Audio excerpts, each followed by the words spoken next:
care to get up again. But I won't spend my whole life philosophizing. I just take what's mine and want it. Destiny be damned. You and I, the walls are free to run, ignoring all these signs. Jump their lines, crossing over, join together and blind. When I will it be is done on time, and the alpha of the back will hit again. Yeah, I am the light. I'm running the circle of time. I'm decided, fate is irrelevant. Yeah, in our hearts and our veins, starting action. They can't contain anymore. We can't escape. Fate is all in your mind. Do you really know what you want to get out from this? From this hell, you can't escape. Fate is all in your design, deep in your mind.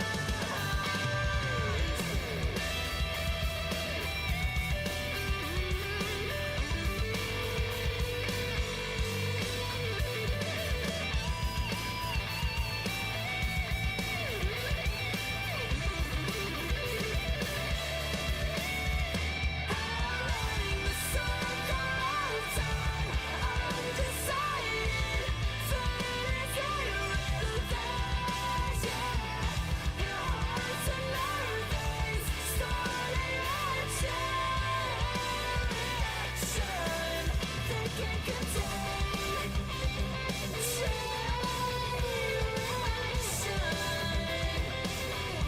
Hi guys, happy birthday Shaname. Welcome, welcome. I love this song. I only heard it today. Wow. City of the Wolves, King of Fighters, and my Siri has buzzed. Hello. IRL Zayne clocking at you. I'll play in the background whilst I talk.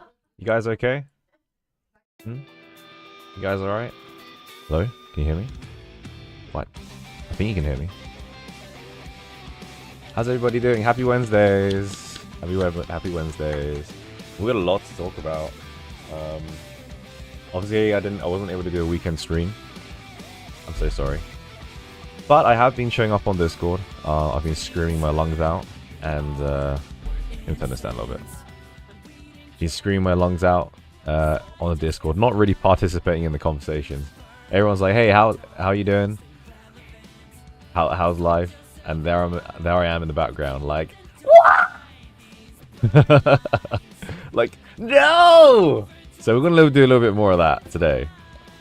So apologies in advance. Get your headphones slightly out of the ear canal, because I don't think you'll be able to hear.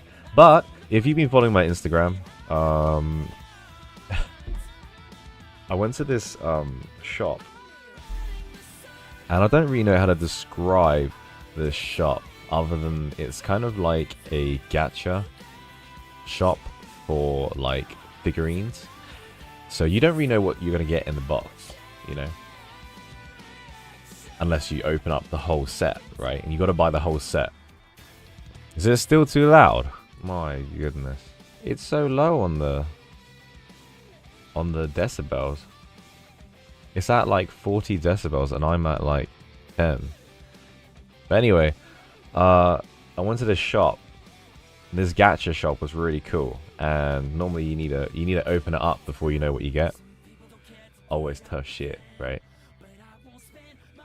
So I was looking around and I was like, I'm not really gonna buy any of these. I'm not really interested. But I saw a Kirby section and I was like, oh my gosh, it's Kirby. I'm gonna have to get one.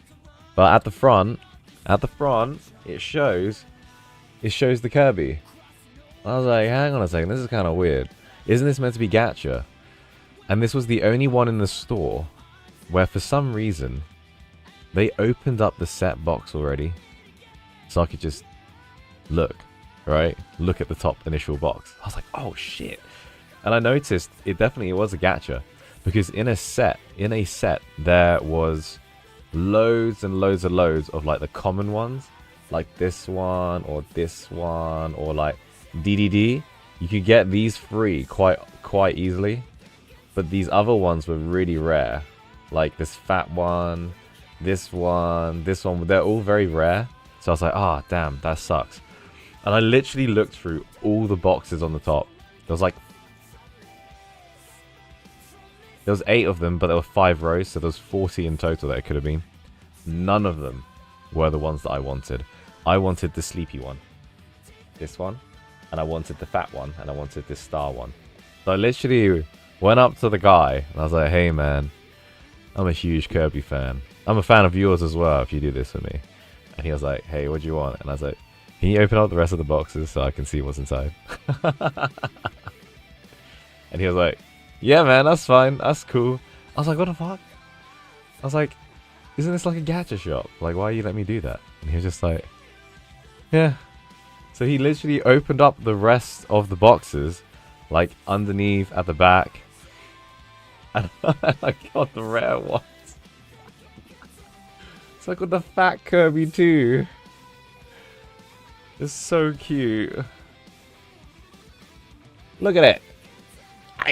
Look at it. He's so cute. I love it. So I'm really chuffed. I don't think I want to open them yet because I feel like they're going to get dusty. But they've got that quality. You know that... for like figurines, they're usually plasticky. But these Kirby's, right? They have like a... I don't know if you can see it on the camera, but they have like a furry finish. Like they're like... Yeah, it's almost like they got a little bit of fur around them. So they're almost like velvety. It's kind of cute. It's kind of nice. So I might actually leave it in the boxes for now. But I just thought... I dropped them. I thought I'd just show them to you. Maybe... Because I'm going for a house extension and stuff at the moment. Or like very soon. It might be better to keep them in the cases. And then hopefully... in the coming months and stuff, and we've got like a temporary setup, maybe I can establish them there. But yeah, I wanted to show you guys that. It's very cute. It's very cool. It's very swag. I love it. But the video I was showing you just then was... It's not even Street Fighter. It's a game that's been running alongside Street Fighter for like... roughly the same amount of time. And it's called Fatal Fury. And the first game for Fatal Fury came out in... 1997, 1998. Hello, Elizabeth. And the most interesting part of this is that they have not released a sequel to the Fatal Fury series until now. So the first game was called Fatal Fury Mark of the Wolves. And that was released in 1999. So it took him a whole 24 years. A whole 24 years to make the sequel, which is now Fatal Fury, City of the Wolves. And that is out now, and it's got Cristiano Ronaldo. So I'm tempted to play it. I'm not going to lie, I like the look of it. It looks cool, it looks fun. The music's great, and it'd kind of be refreshing to play it. I would say it's a new game as well. But today... probably as you can tell from the thumbnail, I got called real Zayne playing a Zayne card, which I found kind of funny. But today we're gonna be playing Street Fighter 6. I'm very rusty with these games, really rusty, in fact. So I've sort of tried to get into the swing of things again, with much frustration. I've been trying my best to do very well, so I'm hoping we can have a smooth ride. Let me just see my AMD say. I've got a new card as well, if you guys aren't aware. So yeah, it kind of acts a bit weird. This is the new character that's coming out soon as well. I should You guys can hear it, right? Is it too loud? Practice mode. Trading mode. And guess what? This game is popping off. Like, I don't normally... right now, I'm trying to, in terms of YouTube content outside of L&D, I'm trying to figure out, like, what I should do. But I feel like keeping Wednesdays free, and then for Fridays, I'll keep for, like, the story game, like Final Fantasy and stuff. Because, you know, I'm only human at the end of the day, and bloody hell, I think the mods know, but I've had some really difficult IRL like work requirements, which has been horrible, been absolutely horrible for me. But some days I just really want to chill, you know,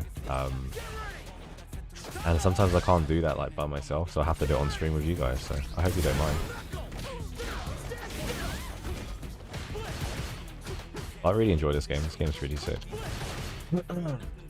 Just seeing if the sound is okay. Bit loud, isn't it? The sound. Is that okay? You have some. Yeah, you want the horror games, right? Nah. So there is a horror game that I do want to look into. There's that one that Corey X Kenshin played recently. You know the one where you go under the water, and then the megalodon comes and stuff. I've seen some of it, and it's frightening. It is frightening. But, you know, the reason why I'm playing more Street Fighter is because if you've been following my channel or the Tekken 8 scene, it's been absolutely horrendous. Tekken is so crap right now. So I usually bounce between the two games, whether they're good or bad. City of the Wolves came out as well. Just gonna lie, that's cool. That's cool. But yeah, it's good. What was I saying? I lost my train of thought. I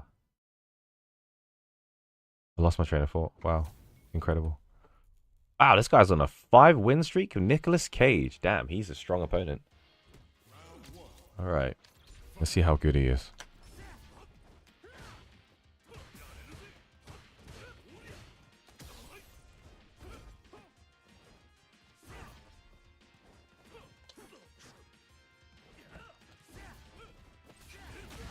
Wow, he got me from there.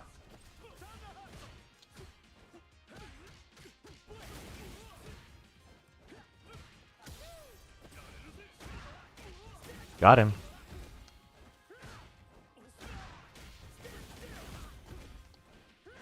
Nice DP, bro.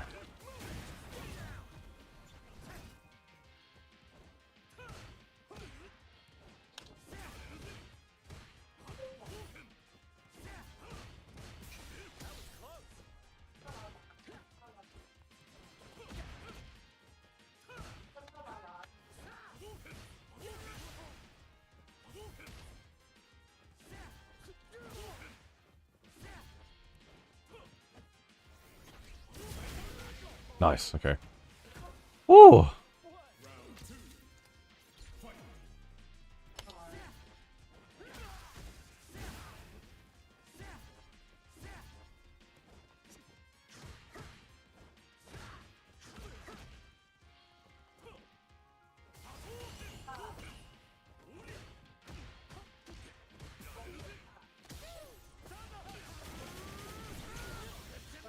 Alright, we're doing good.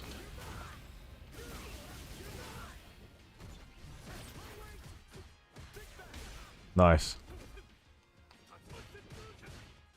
Got him. Nice, that was clean. 5-win streak? Gone. Vamushka, baby. Diamond 2. Oh, brilliant, Annie. It's really fun. This is like one of the only few games I feel like you get to feel your opponent and not in a sexual way. I mean, like, in a... You can see exactly what he's trying to do, and he can see exactly what you're trying to do. And you're trying to figure each other out and plan accordingly how to respond, basically, which is so interesting. It's so interesting.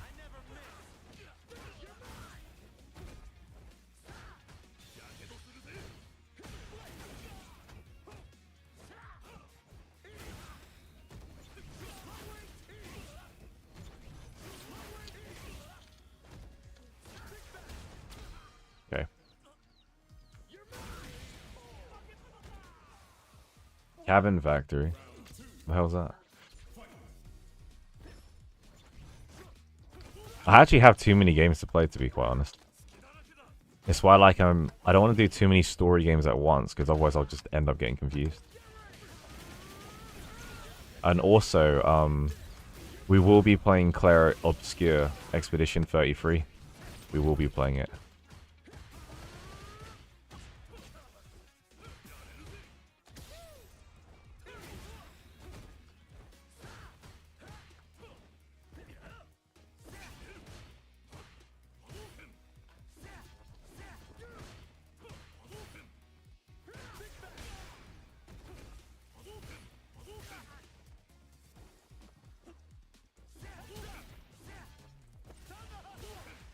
No, dude!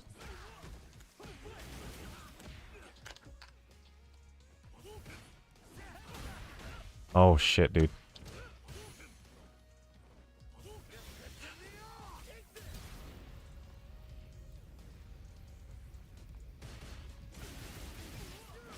Nice! That was sick. What was that sound just now? It was like bling blong. Did you guys hear that too? Or was that just me?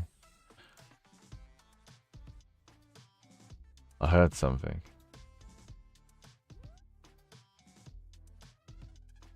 Did you guys hear that too? Or was that just me?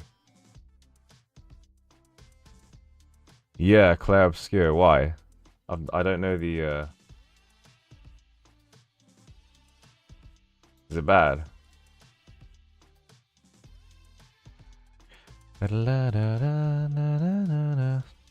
Wow, I got a follow on Ghetto Brain. Ghetto Brain. Oh, I love Jiu-Jitsu.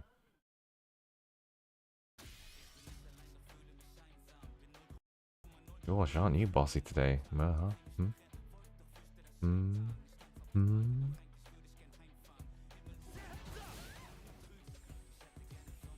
It's already tagged like 18 plus or whatever, right? I'm looking. I'm looking, Mer.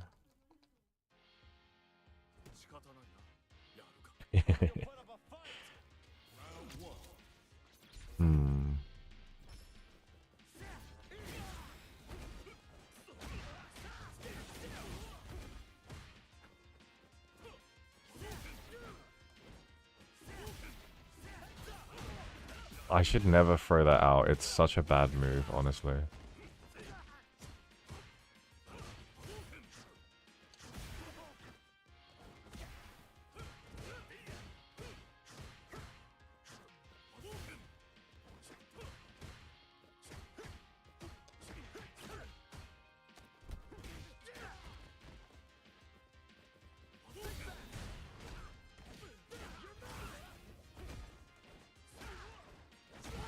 Nice, DP.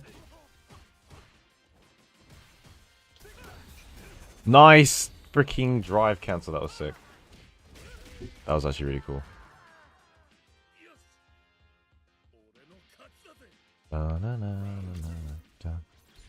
Hello, David.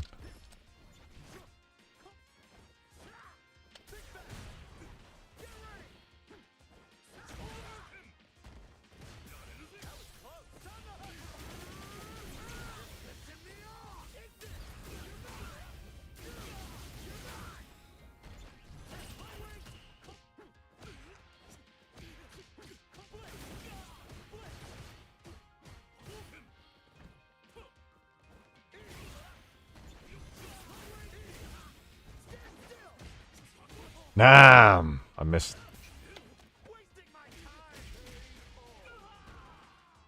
They're inspired by JoJo.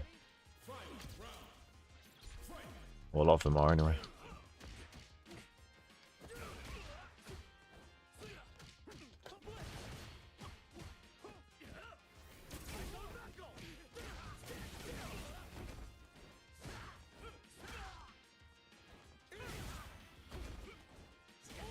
Nice DP, bro.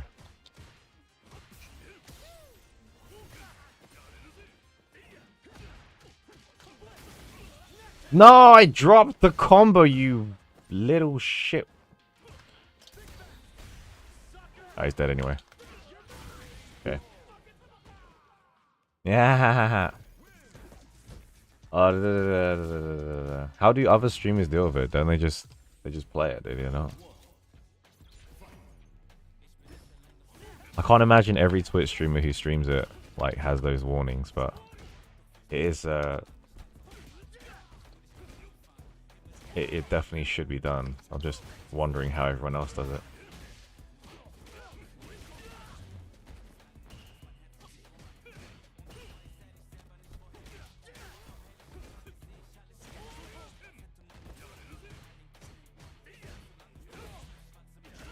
Oh, he's good.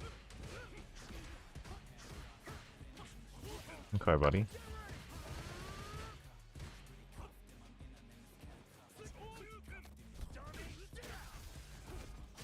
Yeah.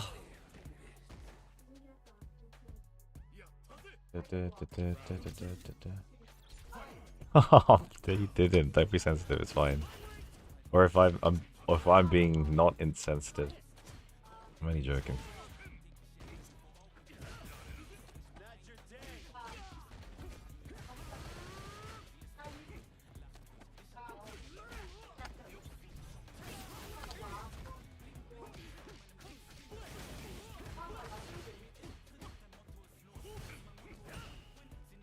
Oh shit.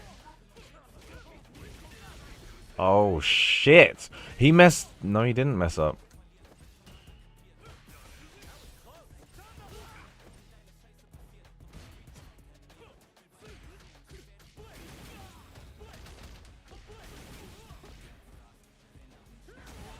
Okay.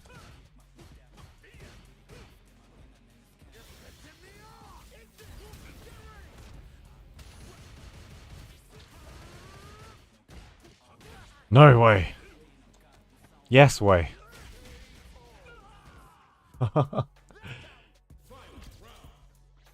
My bad then.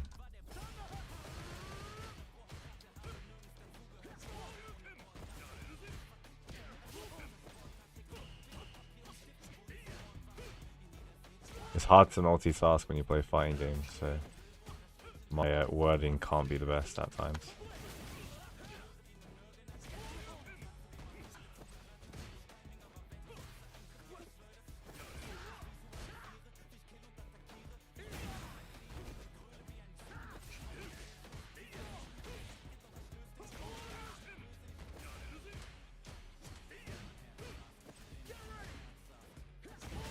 Does Halsey have a warning like that?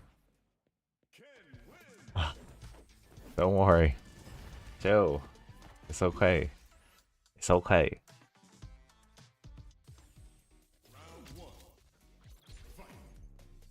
Oh no.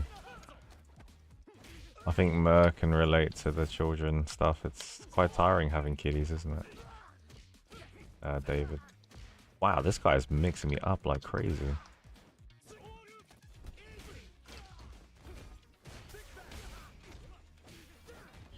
Oh! That was bad.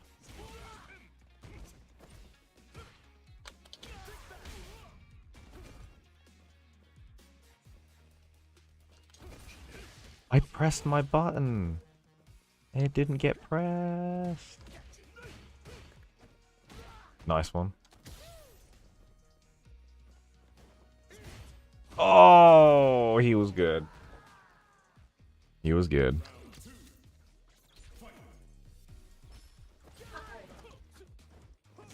Wow, that was difficult to do. Impressive as well.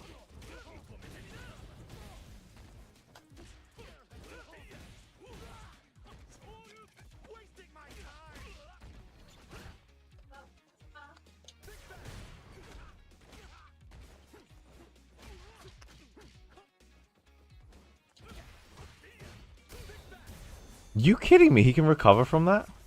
I think he's got this. I'm dead now. Ah, he messed up. He actually messed up.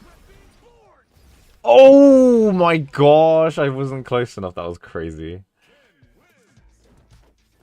Yeah, kick booty. Got it. Got it. I have to finish Final Fantasy VII Rebirth though soon, I'm not gonna lie. Oh, I'm gonna be forever playing that game.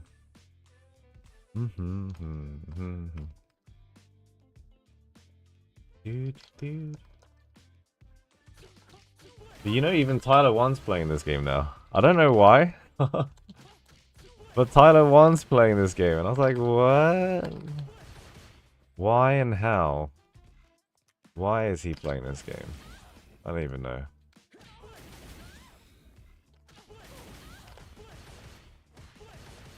So if it's +3...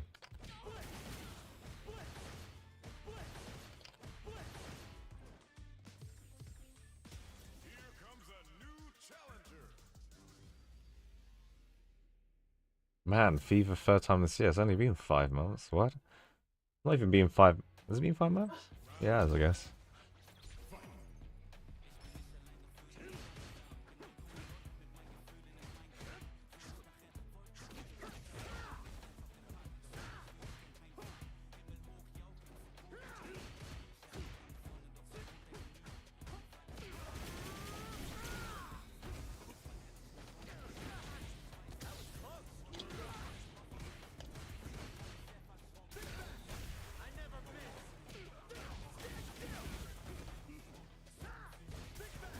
Oh, he's got good reactions. You say KFC?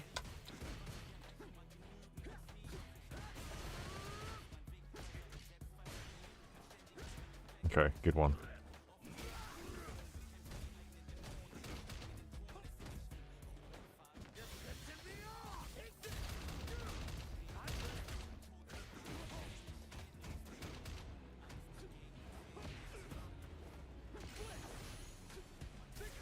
Oh, he reacted again, dude. This guy's good. This guy's good. He messed that up, though.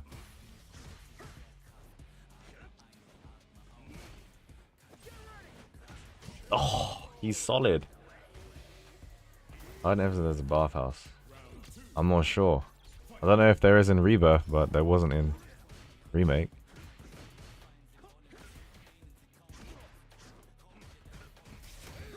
Ah, yeah, he's good. No way. Is he going to do the ulti? He is. Holy shit. Oh my gosh, that's 50% of my health.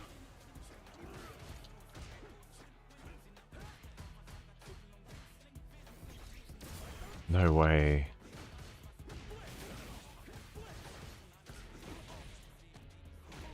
He's too good, this guy.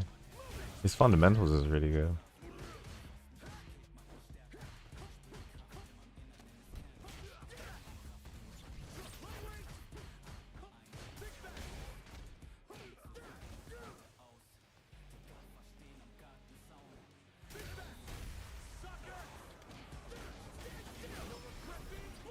I'm hoping we get this back.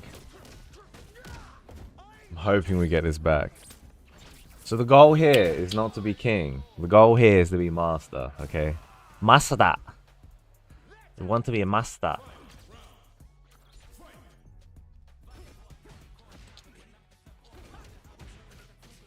That was sick, confirm.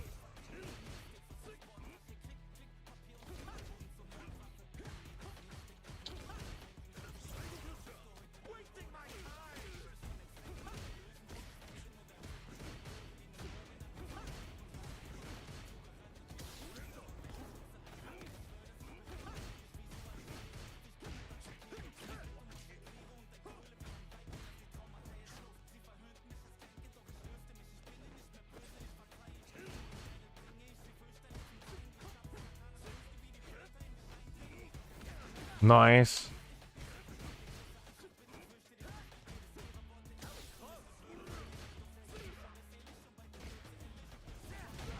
I might be dead.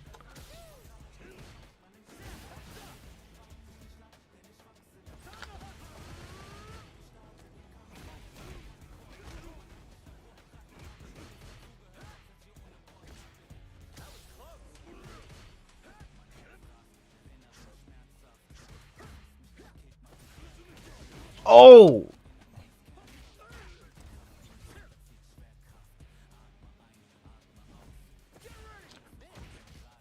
Oh my gosh, he's too good. Fudge. He was so good. That was really fun. That was so cool.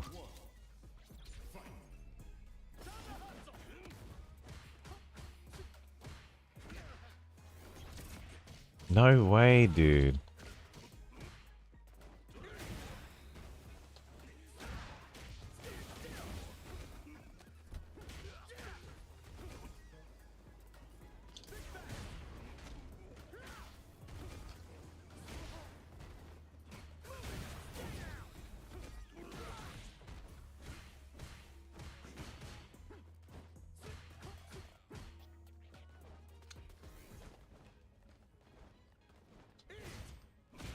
No way! That was grossly good.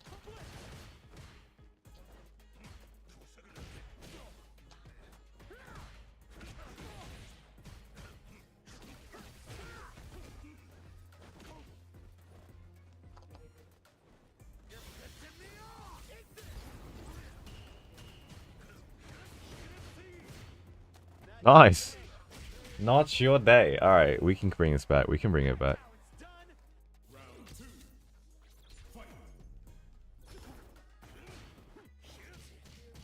That was really confusing.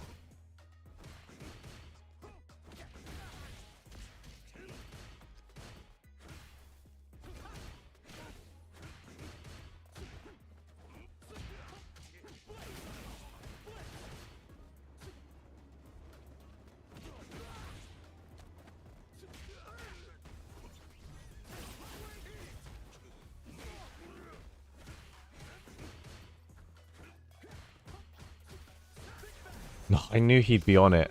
I don't know why I did that. I knew he would be ready for that. I did it anyway. He's gonna ulti? Yeah, I'm dead. Alright.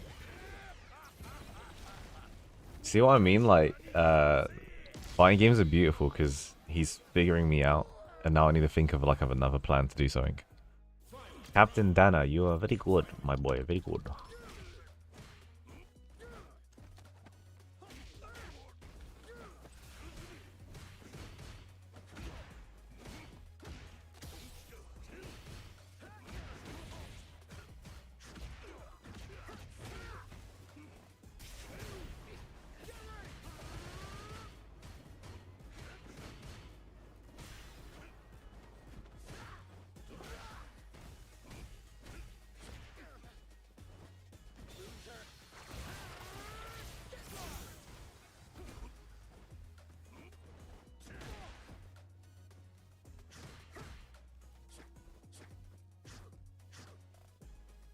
Oh, he's good.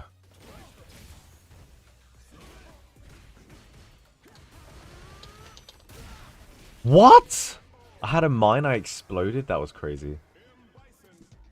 That was crazy. That was crazy. Good games, bro.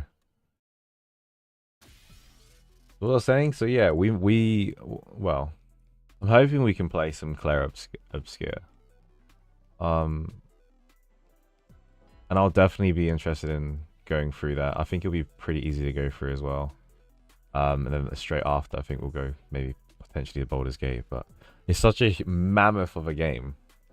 Like, we need to figure out exactly what, like, what we want to cover in the game. What kind of mods maybe we potentially install. It's not banned in Baldur's Gate, right? Like, Larian don't care if you use mods, right? It's not like Final Fantasy.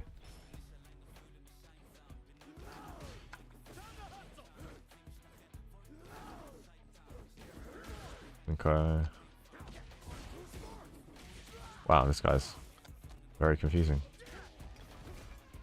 Wow.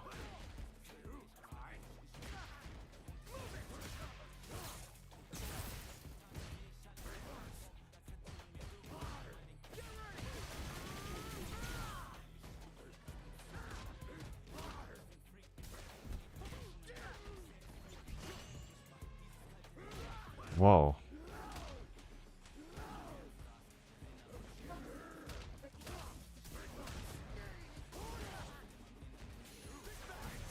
Nice. I don't think he did that on a reaction. I think he's just random.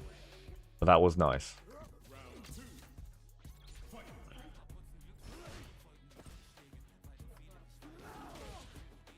Crying out loud. That's a command grab.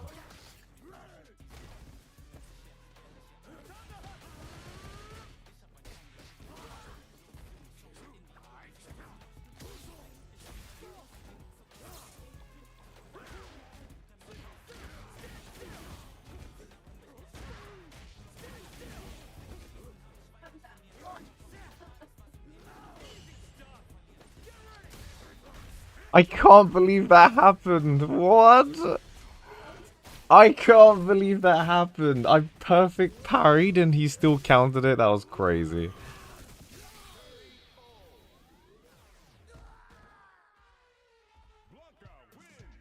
Damn, that was crazy. Blanca's such a little shit. Alright.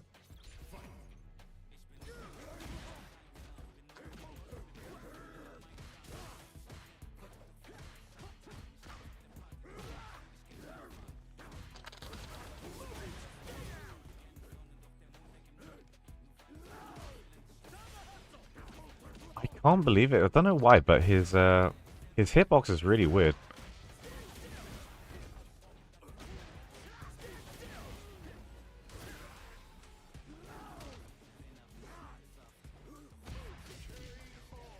Okay. Need to contain like the lightning.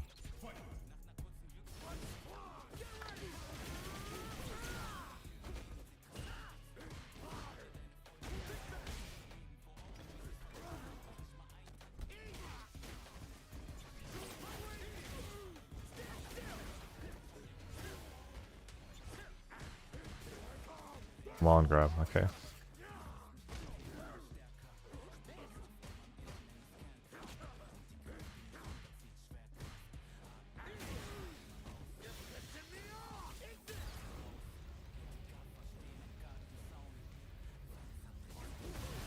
Okay.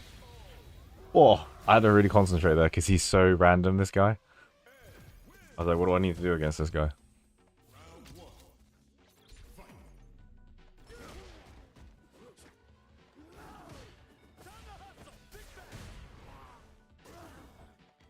Really random.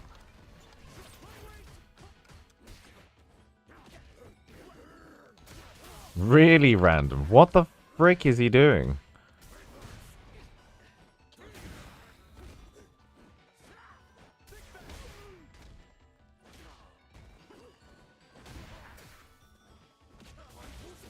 What the fuck?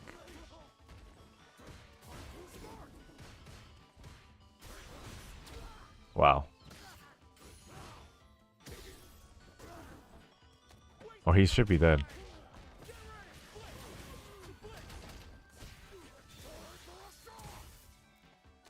Yeah. Okay. Okay. The whole trilogy. Damn. That's good.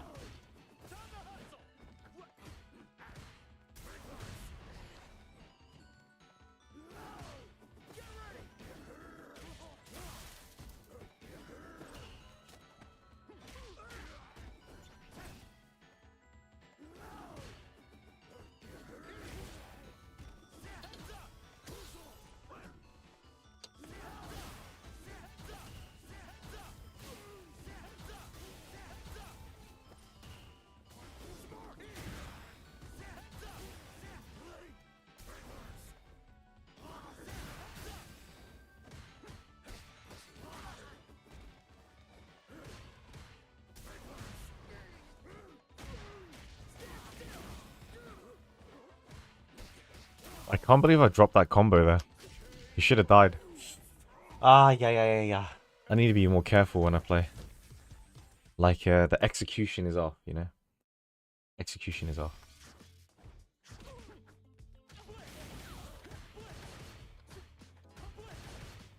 I'm just grinding today. Just absolute grinding. A lot of Kens though. Fatigado. Fatigado?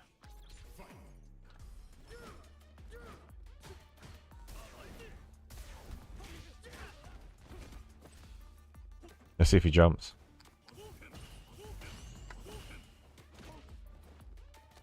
Interesting.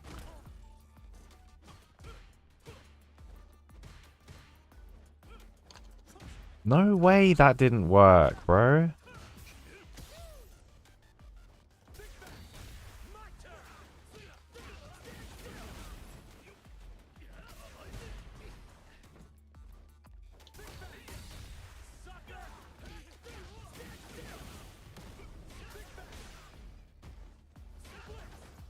No way he got out.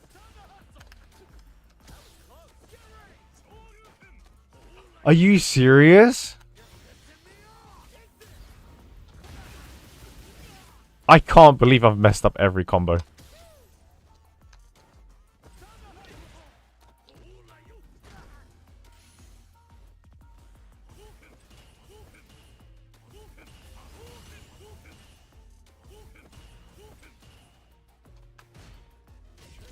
I can't believe I choked so bad there. That was my game. That was actually my game. Ah, dude. Wow, that's a really long range punch.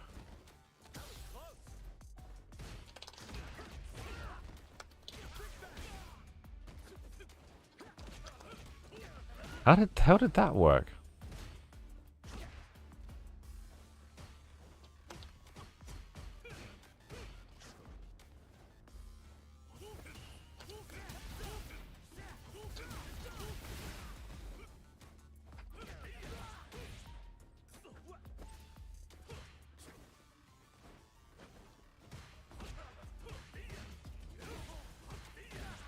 I can't believe it, man.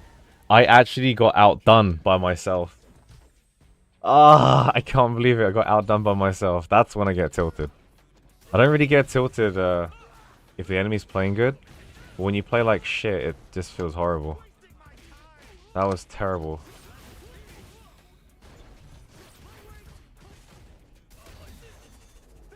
Like, this is good now. Come on, Nate. You got this.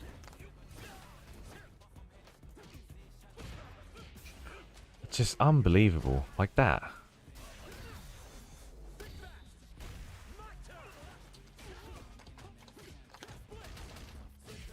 Okay. That was also a combo drop. You see what I mean? It's like so easy to mess up.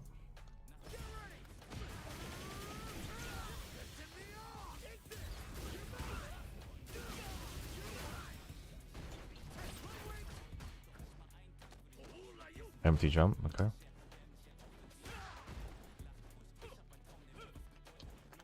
I did it again! Oh no, no anti-air broski. What are you doing?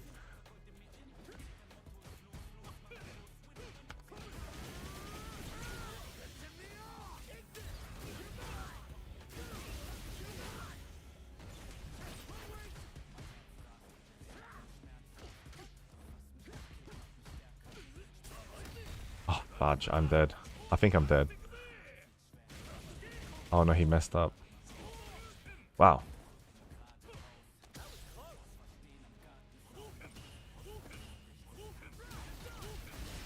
Nice. See, earlier, I should have won that. I threw it away. I gave him a win for no reason. That was really bad.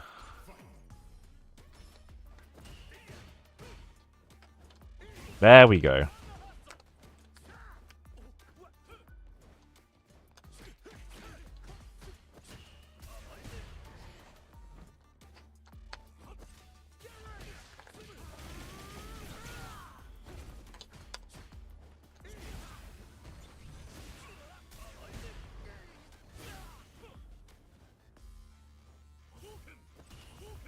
I could do this all day, bro.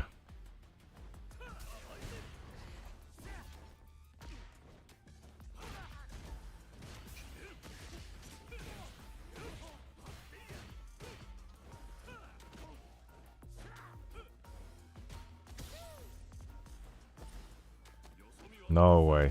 Okay, he's dead.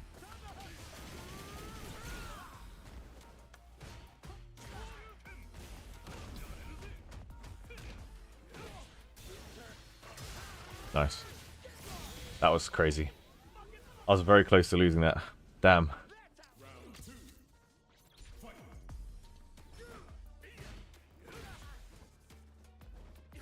No, I did it again. Like I'm not anti-airing when I need to. So annoying.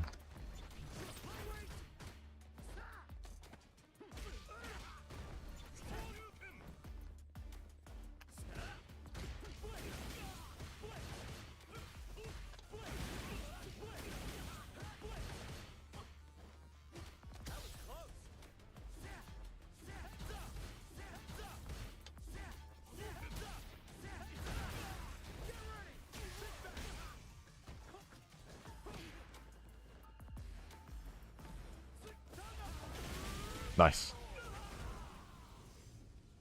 Okay, breathe. Breathe. Breathe.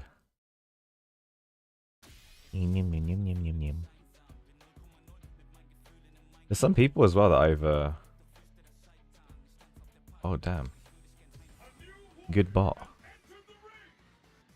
When was that? Oh, good bot. Good bot. We have some good bots. I'm getting so many games right now, it's crazy. This game is very popular.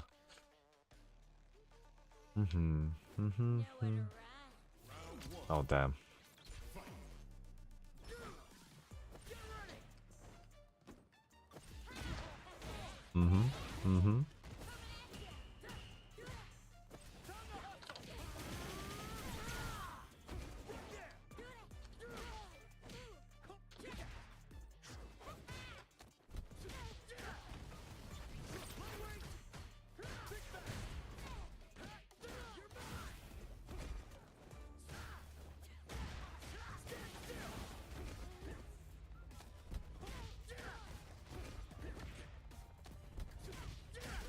Okay, mixing him up with the throws.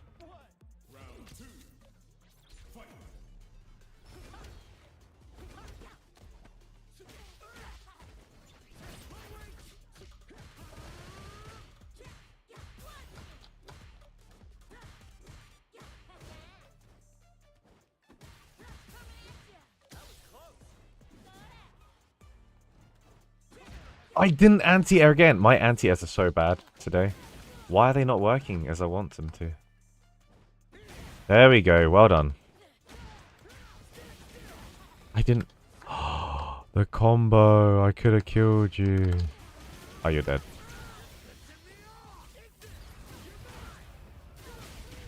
Okay. Yeah, the onesie's nice, isn't it? They got some really sick combos, costumes in this game, but... I don't know, they don't release them fast enough. Hey. I think everything, my Street Fighter game today is really good, except for my anti-airs. Like, it's not coming out. Like, when I'm trying to get them, it does this. And then I get destroyed.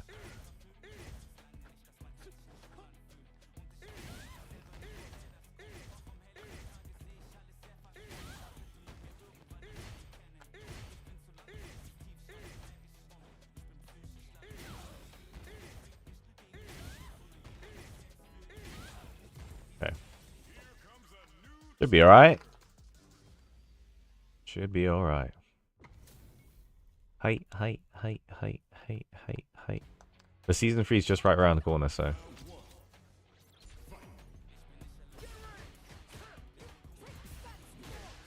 Ouch. Hey, Mamacita.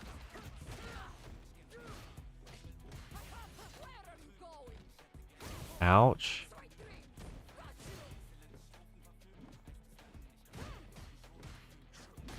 Wow!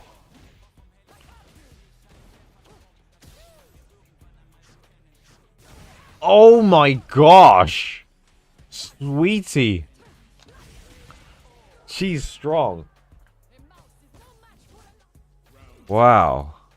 Death by Snoo in a nutshell. I haven't gone against this character in a long while.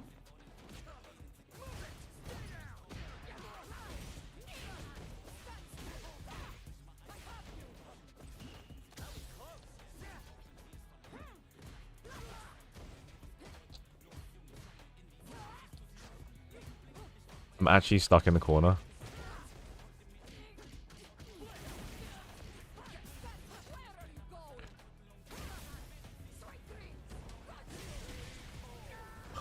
Watch. I don't think I can beat this mama. This mama's quite strong. I gotta keep my distance, but...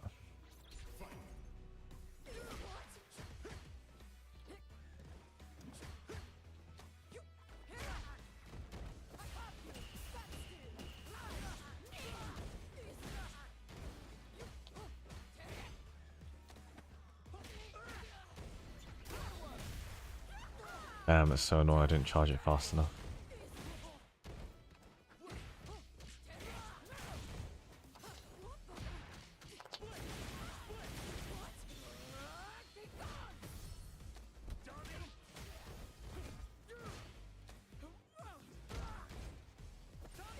Oh my gosh, dude.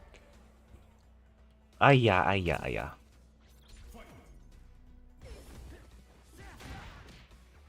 The one time she jumps, I'm not ready for it.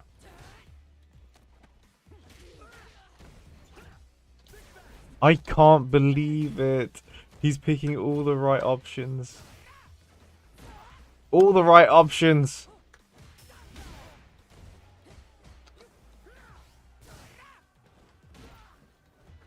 Oh my gosh, GG. This guy's too good, like I'm dead.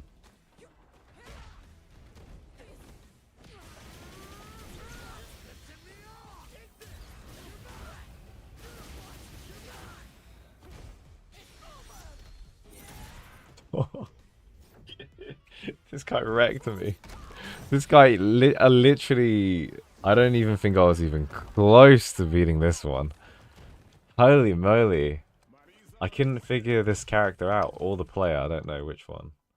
That was crazy. That was obliteration.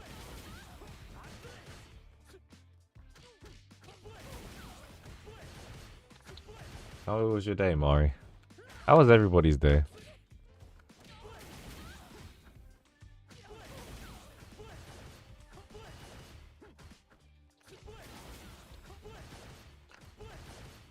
Oh, Banshee for 2 months. Thank you very much, Banshee.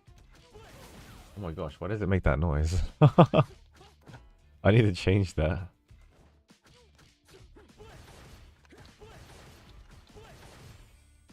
I just want to test something out, actually.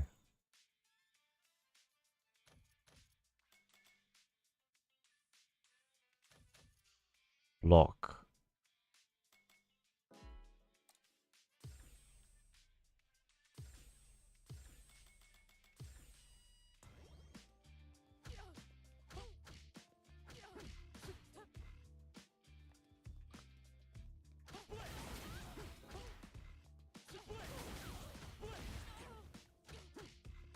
Okay. Oh man. Well, it sounds like a tiring day. I hope you can chill with Mer now. Mer's had a stressful day with the child, so... Oh, I'll get to that stage sooner or later. Ouch.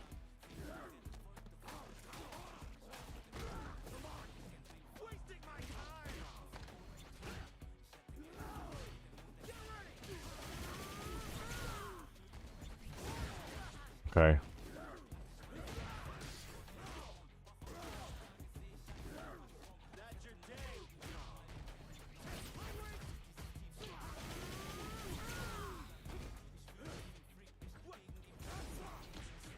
Wow, that was random.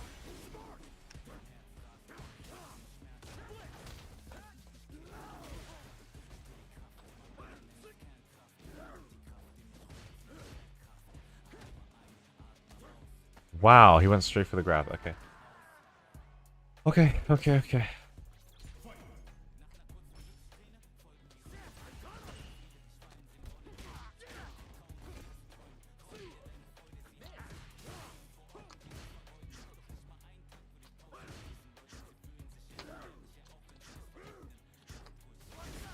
Shit, man. This character is so strong.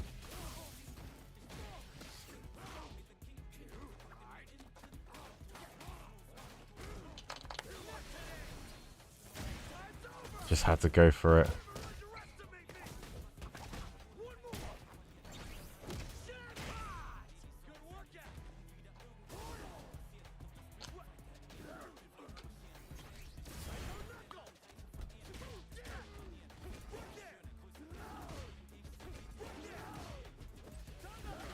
Oh my gosh, are you serious, dude? Okay.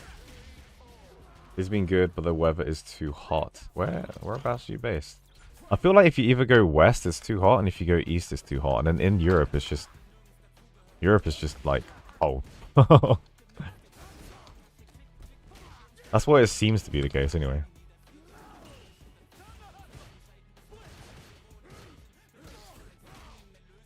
I don't know how I got hit by that, I'm not gonna lie. That was a command grab.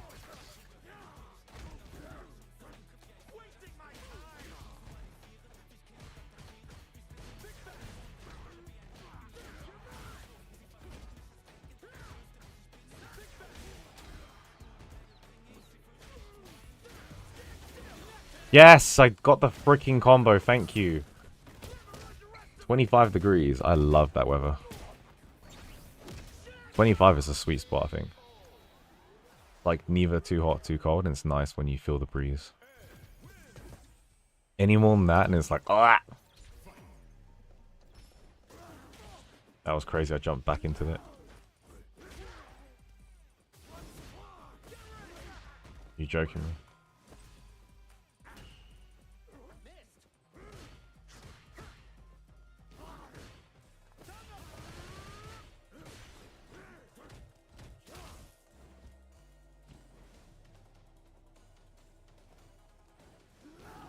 Yeah, Jackie Chan.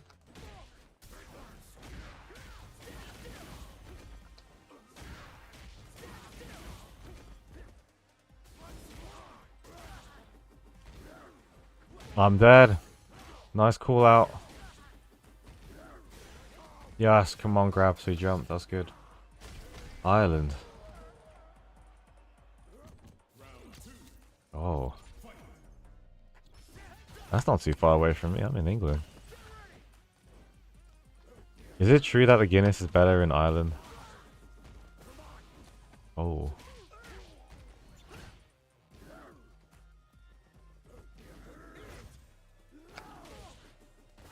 I can't react to that. It's too fast.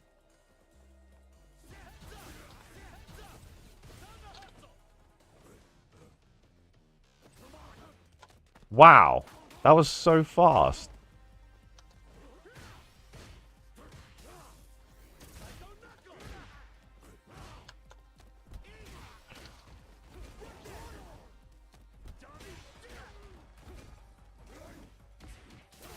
No way.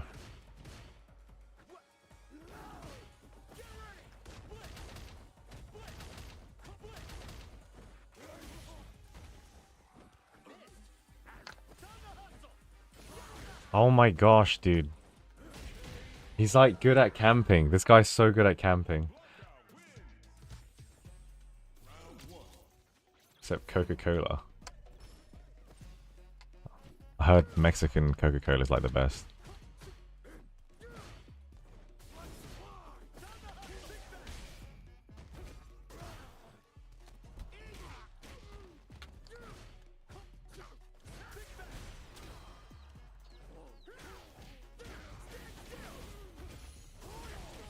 Should have known he'd do that.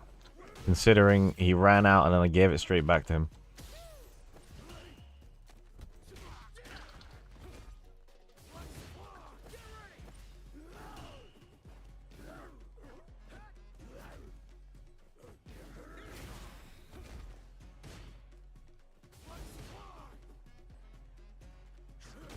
I can't believe that reached me. That was crazy.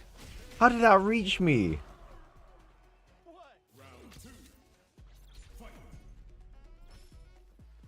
It's requiring too much brain power, this is.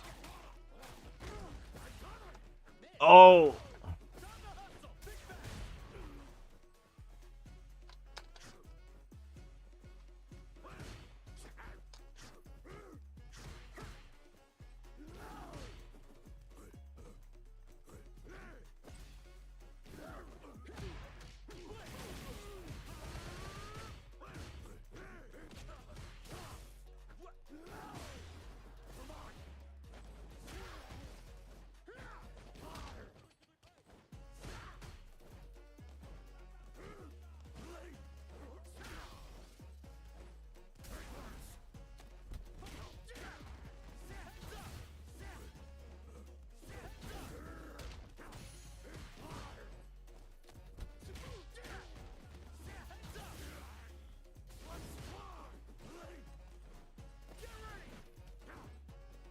trying to kite this guy as well.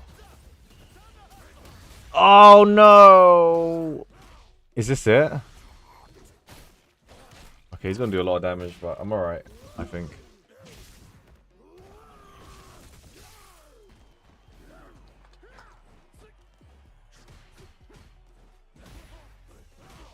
Am I dead? No. He baited that. He's very smart.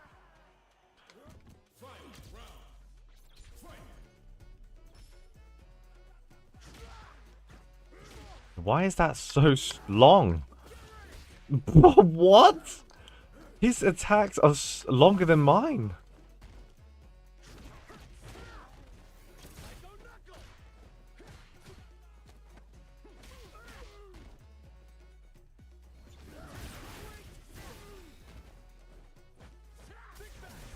No way, I'm dead. You want sugar? Have some sugar. It's okay.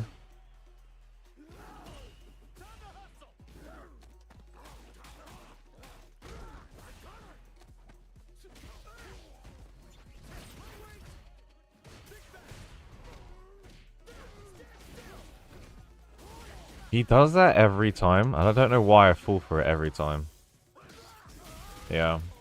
He every time I get him in the corner, he goes up, and for some reason I bait it every time. Like, I know he's gonna do it, and I do it anyway out of habit. Ah, habits are so bad.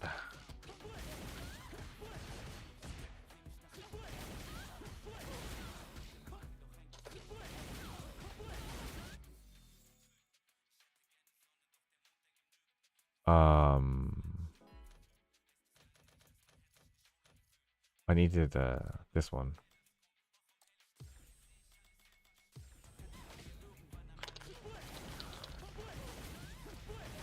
Okay, so it does work.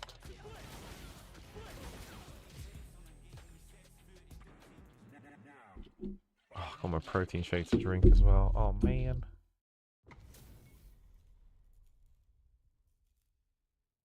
It's that same guy again. Fatigado.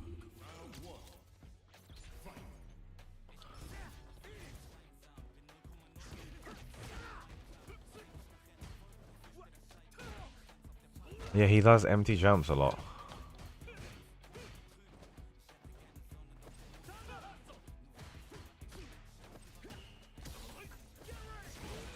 Nice one.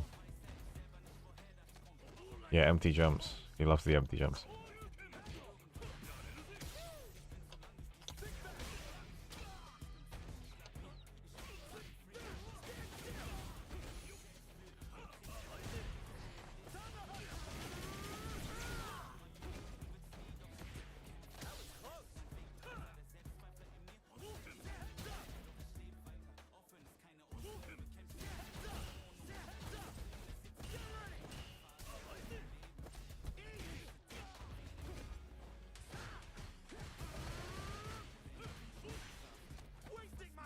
No way is that gonna kill him. Nice.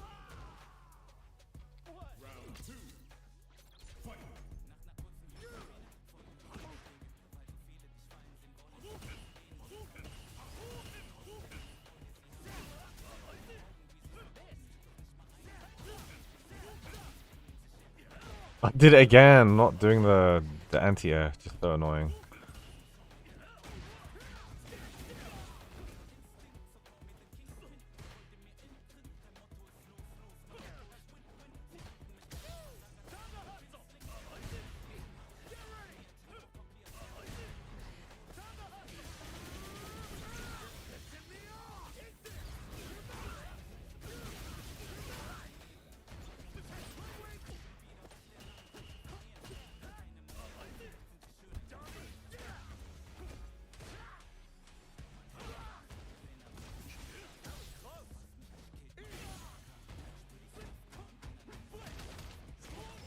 Wow!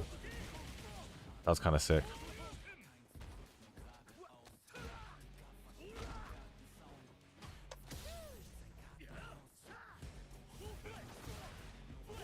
Oh my gosh.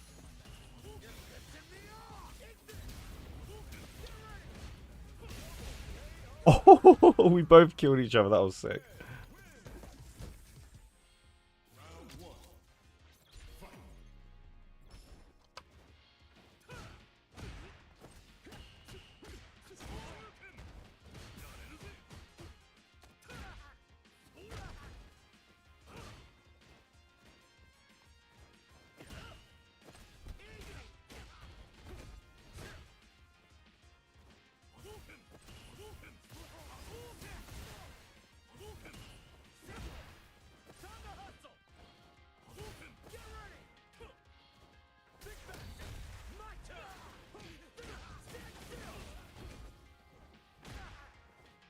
I pressed it. I just missed.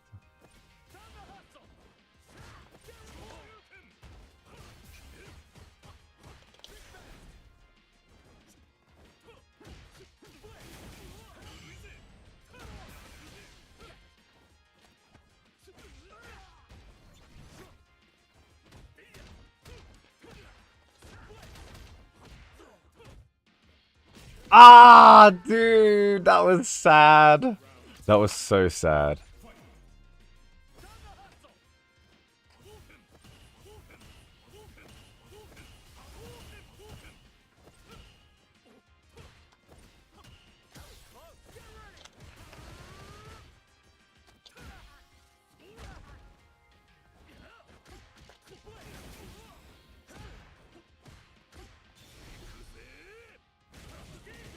Wow.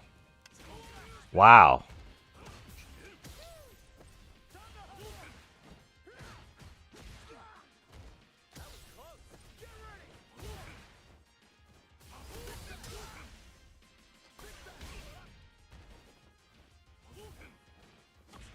I can't believe I didn't get that.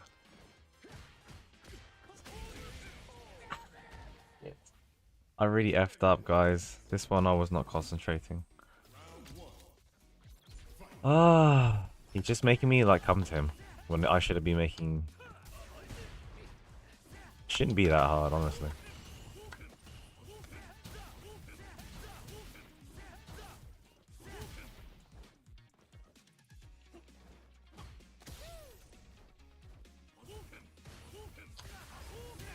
Fuck's sake.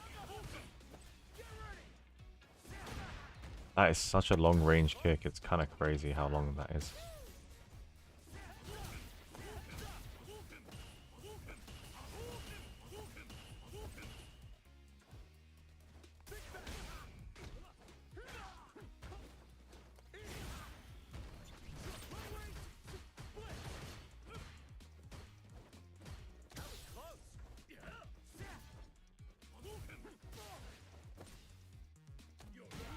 I didn't even hold it, bro.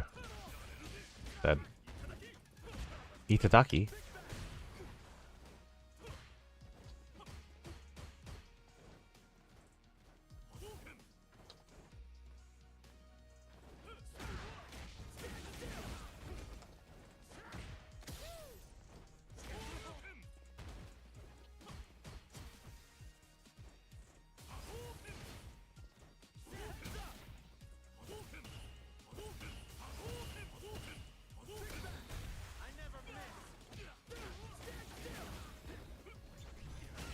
I can't believe that kick reached me. I'm not even close. Holy moly.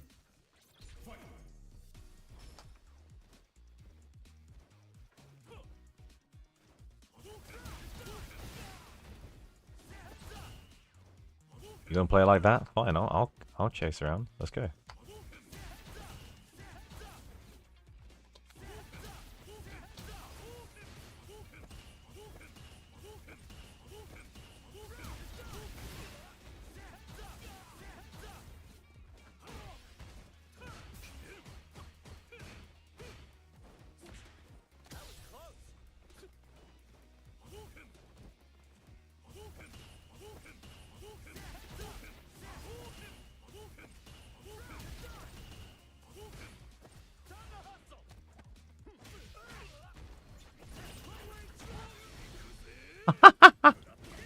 Oh my gosh! That was crazy.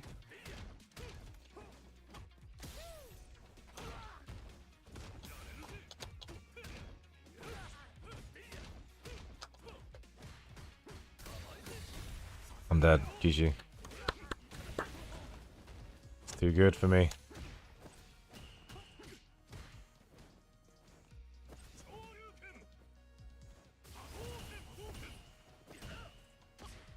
Ah? How comes I couldn't punish him when he did a heavy kick? Low. Oh. That was annoying. That was so annoying. Ah. Why didn't I get him? Why didn't I get him? My mum got this for me the other day, actually. It was a really nice top. Hoi, hoi.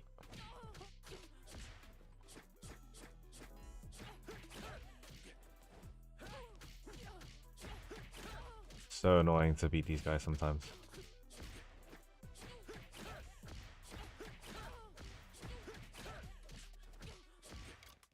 I do want to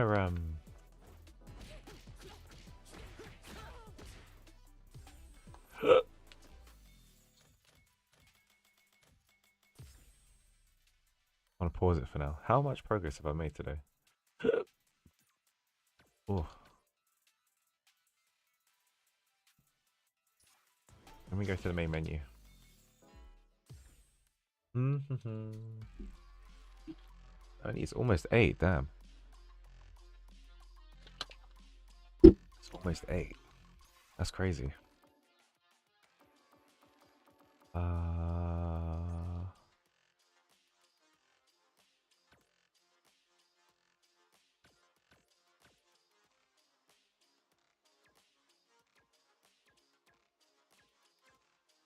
My day was really stressful, not gonna lie. It's always stressful. It's like very lastminute.com. Really last minute. So it always ends up being quite stressful. So I'm always staying like overtime. That's why it's like, oh, I come here and it's like, oh, we gotta push through, you know. So it's nice to chill. And I had to walk the dog, but I couldn't walk the dog, and I was like, no. So I'm having fun though. I'm having fun. Like I've progressed a bit on the Diamond 2 bar. I'm thinking of what to do now that I'm kind of done with ranked. And I wanna... Maybe I should wait for Season 3.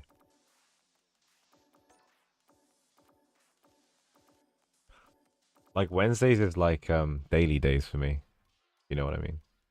It's like there's so many things that I have to do. Like in video games and stuff. Hey, let me put this away. Right, give me 5 minutes, since it's technically been quite a while. Give me 5 minutes, and we'll probably... I'll find something to do. I don't actually have a plan of what to do, but we'll probably do something like Rebirth, or... There's a few things that I do want to cover in N&D actually, but... Yeah, give me time. Let me think. Let me think. But for now, I will give you some N&D music. How about that? Should I do that for you guys whilst we're on break? Break. Okay, we're gonna play this one, and then we're gonna play this one. Done.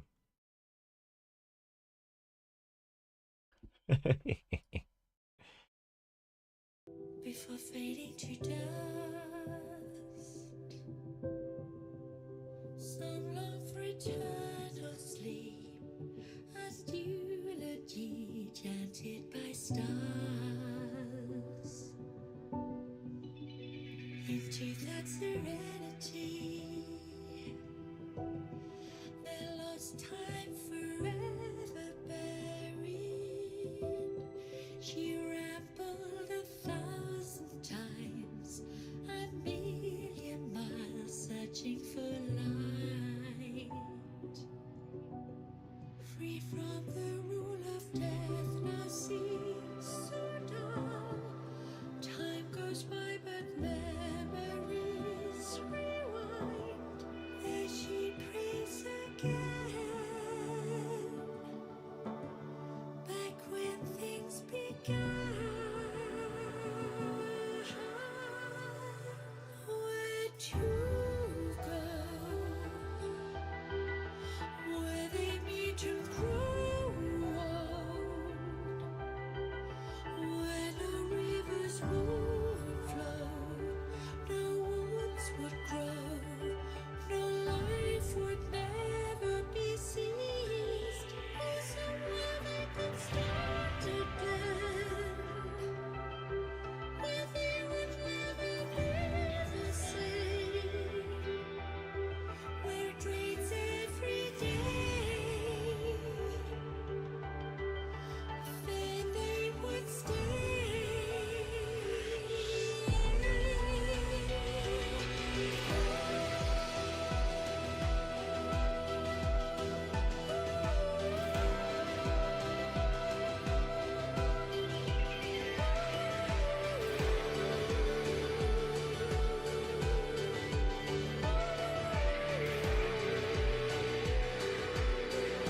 Hearing the birds singing their tunes in the afternoon.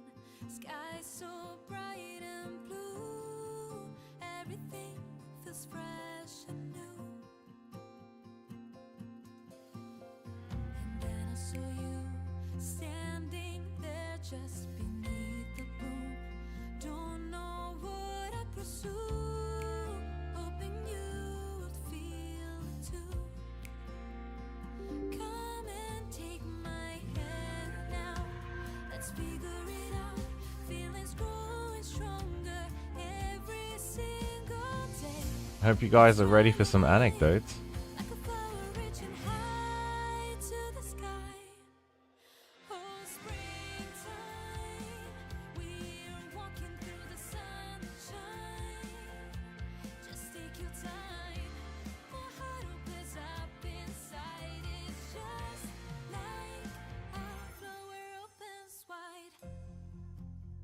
Another sunrise, shining bright within your eyes. Sweet and cute surprise. This new feeling starts to rise. Come and take my hand now. Let's figure it out. Feelings growing stronger. Don't let it fade away. Oh, springtime. We're walking through the sunshine. Just take your time. My heart opens up inside. It's just like a flower opens wide.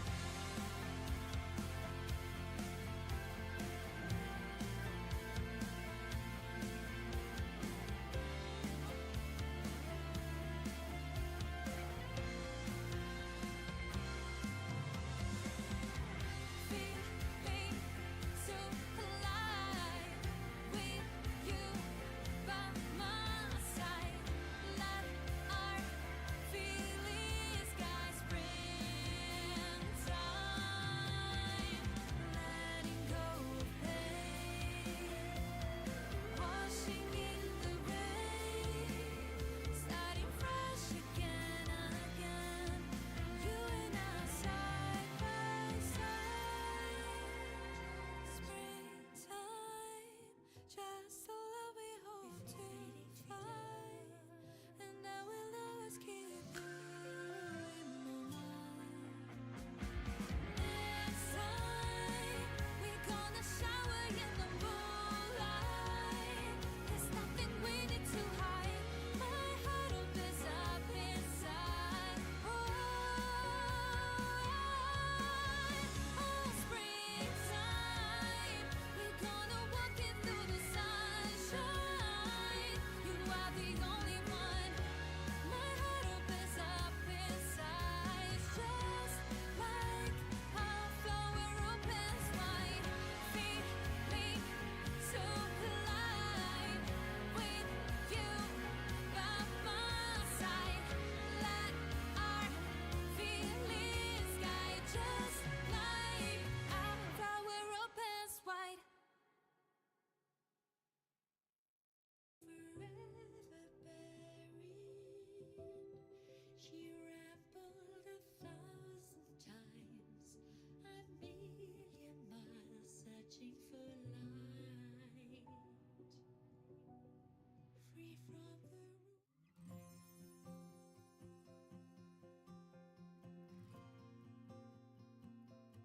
Look at him. Look at the boy. Look how groovy he looks. Oh, this song is so good. Okay, so I'm back. Guess who's back? Back again. Kind of want to just chill out now, so maybe we'll do some reading. I wouldn't mind doing some reading, hey? You guys up for some reading? And hey, we should do it on Zayne. So I'm gonna read. I know people have all their suggestions and all, but I kind of want to start from the beginning and see how the clock is ticking for a pure white heart. Shouldn't be too long, should it? Shouldn't need too much water. Wow. As I said as well, I'd like to integrate more L&D into the streams because there's just so much content. And I feel like I'm lagging behind a little bit. So, thank you from that YouTube commenter who said I looked like this dashing young gentleman. So today we're going to be reading A Pure White Heart, okay? Everybody ready? Okay, the legendary Dr. Zayne. Chapter 1. The office looms in front of John.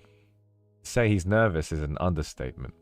Since the beginning of his internship at Axo Hospital, he has heard rumors about the chief of surgery, Dr. Zayne. They say he's an extremely cold person, and I forgot to change the game for YouTube. Do that. Do that first. How do I do it?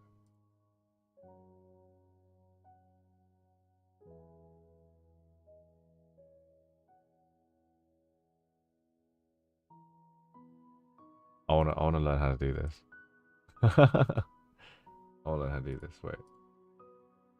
Why is it not there? Ah. Okay, here we go. So anyway, let me do that again.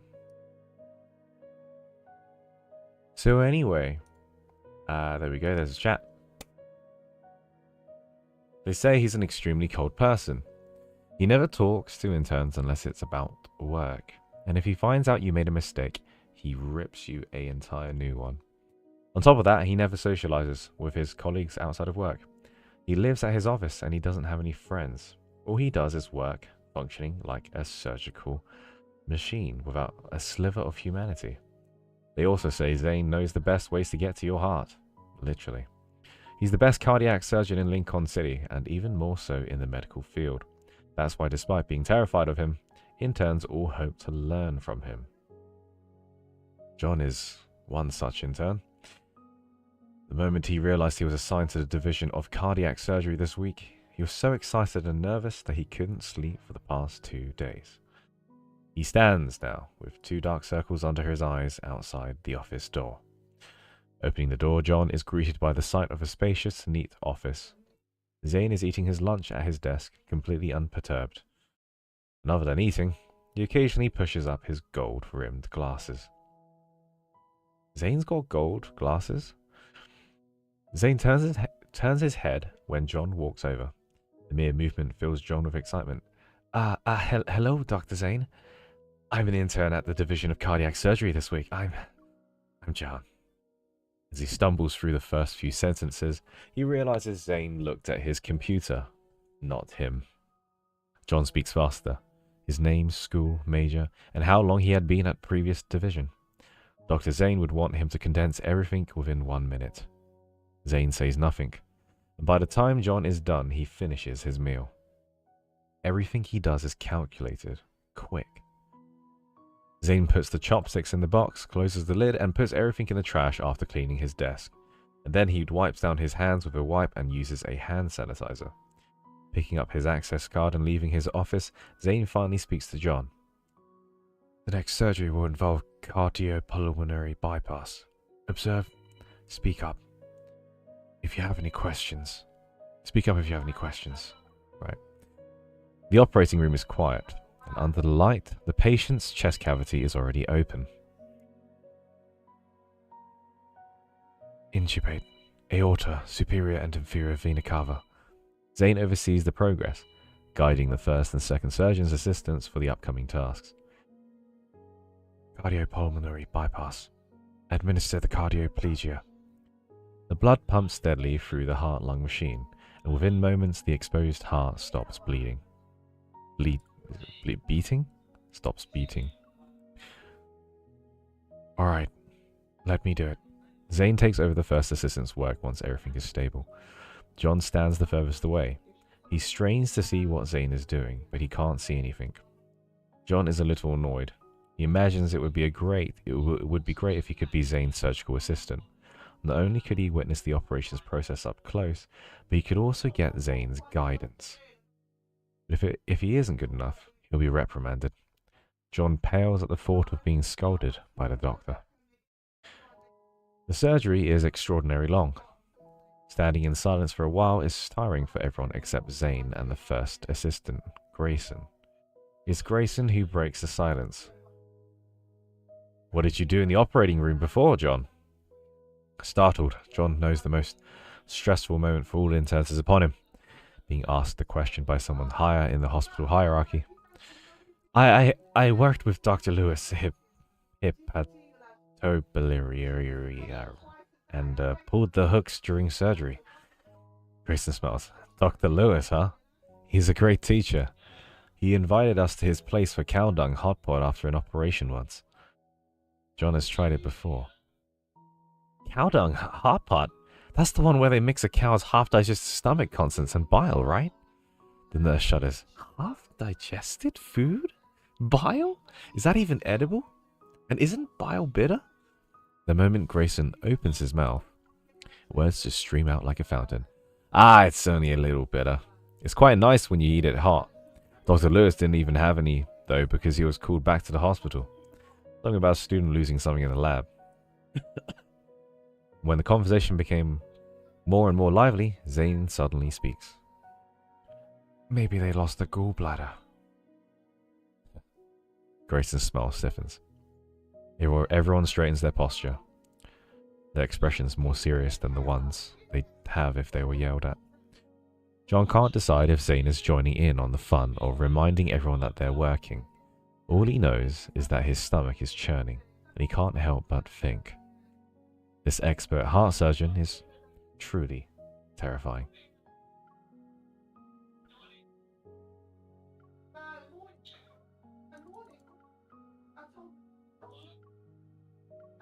Wow, I've already gone through 2 chapters. That was so quick.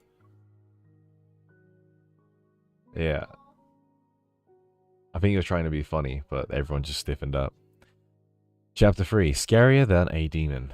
The next morning, 2 sets of mismatched footsteps echo down the hall. One is quick and heavy while the other follows hurriedly. You didn't say much yesterday. I didn't expect you to be so lively. The moment they go upstairs, Grayson is bombarded with John's questions about Zayne. He gives him a headache.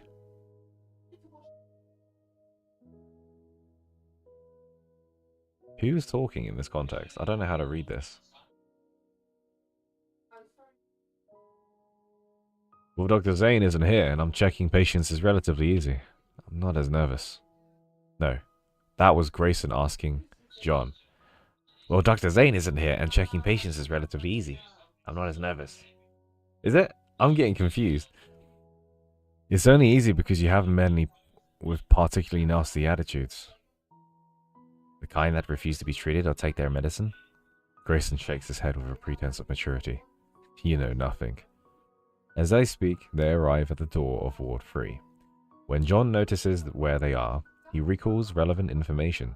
Zach, the patient in Ward 3's bed 12, underwent a heart valve replacement surgery last week. He has to stay in the hospital for 3 weeks for the observation and is expected to be discharged this week. Then what should I do if I encounter even... An unusual noise comes through the door before John can even finish his question. Hurry! Careful now! Sir, you're gonna hurt your teeth! Damn it, he's definitely causing trouble again! Grayson says as he pushes open the door. Help us! John follows. Inside, 2 nurses are holding down Zach, tying him down, and by the time Grayson approaches them, the nurses have tightened the last strap. Another nurse reaches for whatever he's biting down on, and he resists twisting and turning as he cries out. What happened to the special care we were supposed to give? Grayson asks. What's in his mouth? An access card. The nurse is sweating from tying up Zach, or maybe from anger. He took it when I wasn't looking. John looks at Zach, who is unable to move but still restless. Do we need sedatives? He has a history of cerebral infarct. This anecdote is so hard to read. He has a history of cerebral infarction, so let's avoid that if possible. Leave it to me. Grayson maneuvers behind the nurse on the left and reaches for the access card, tightly clenched between Zach's teeth. Zach mumbles something incoherent, but from his tone, it's clear that he's saying he will swallow the card if anyone tries to take it from him. The access card is small. If he really wants to, he could definitely do it. Grayson doesn't want to force this, so he backs off. And just then, someone opens the door. Everyone is quiet. Only Zach, who has his eyes closed, is still crying out. Zayne nears the bed and knocks on the bedside table. Where does it hurt? The moment he speaks, Zach stops moving. Opening his eyes, Zach catches a glimpse of Zayne. The old man swallows his cry, and the only thing that can be heard is his unsteady breathing.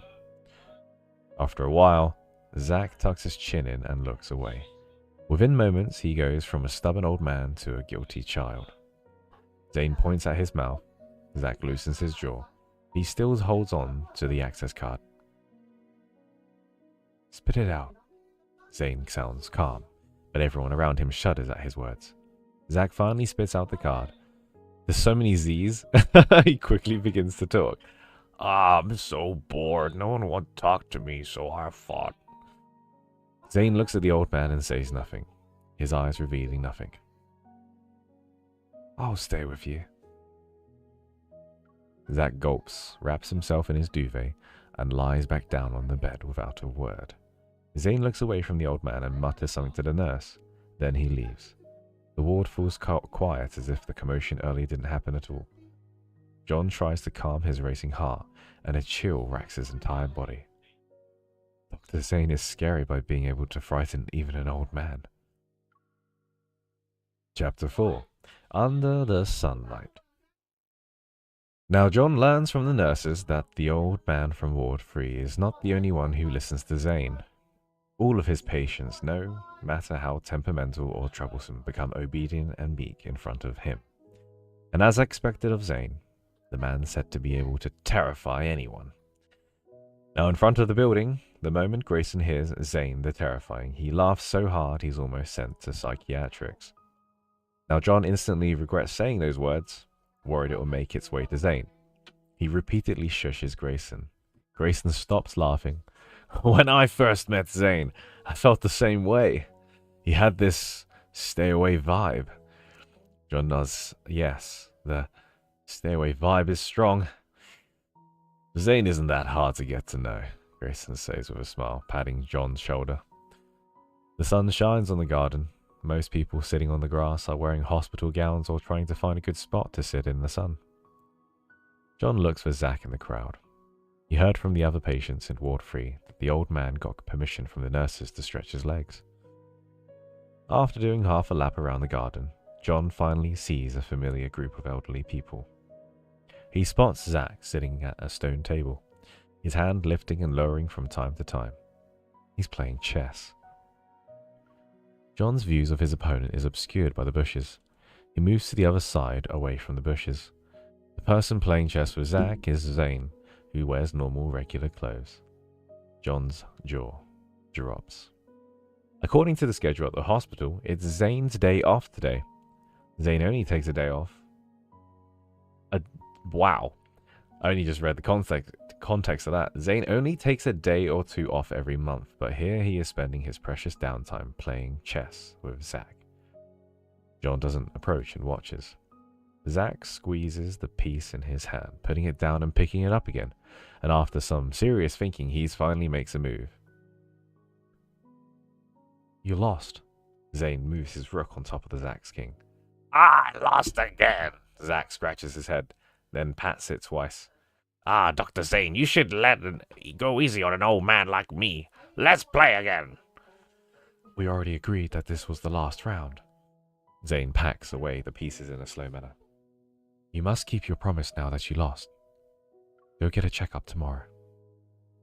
Zach's peppered brow furrows. He leans back and waves his hand.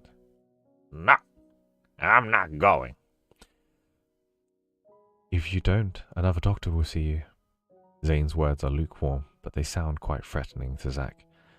Zach lowers his hand and purses his lips. He looks reluctant and maybe a little disgruntled. John can hear Zach mumble under his breath. Even you don't care about me, huh, Dr. Zayne? Now Zayne closes the chessboard with a soft sigh. Don't worry. I'll accompany you, he says, sounding more friendly than before. Zach stares at the grass for a while. Okay then, he says quietly. But Zayne isn't that hard to get to know. Grayson's voice rings in John's ears. Ever been to the radiology? Most patients are accompanied by their families, but there are a lot of lonely elders like Zach. Their members only show up before surgery. They sign some papers, confirm the surgery is successful, and then leave. The elderly are always alone during observation. They must feel sad seeing other patients with their families, and that's why the care of the nurses and doctors is important to them. Caring for them to the extent Zayne does, though, is rare. He's drawn back from his thoughts to the sight of the old man and Zayne talking and laughing. For the first time, John doesn't feel Zayne's coldness. It is almost as if it's been melted by the same sunlight that blankets the grass beneath them. That is so beautiful. Chapter 5. Once Ice Melts. At noon, John stands in front of Zayne's office with Zach's report in hand, and after knocking it a few times and getting no response, he carefully pushes the half-closed door. Inside, Zayne is leaning back against his chair. His eyes are closed, appearing to be asleep. John tiptoes into the office and places the report on the table. Zayne doesn't move, nor does he open his eyes.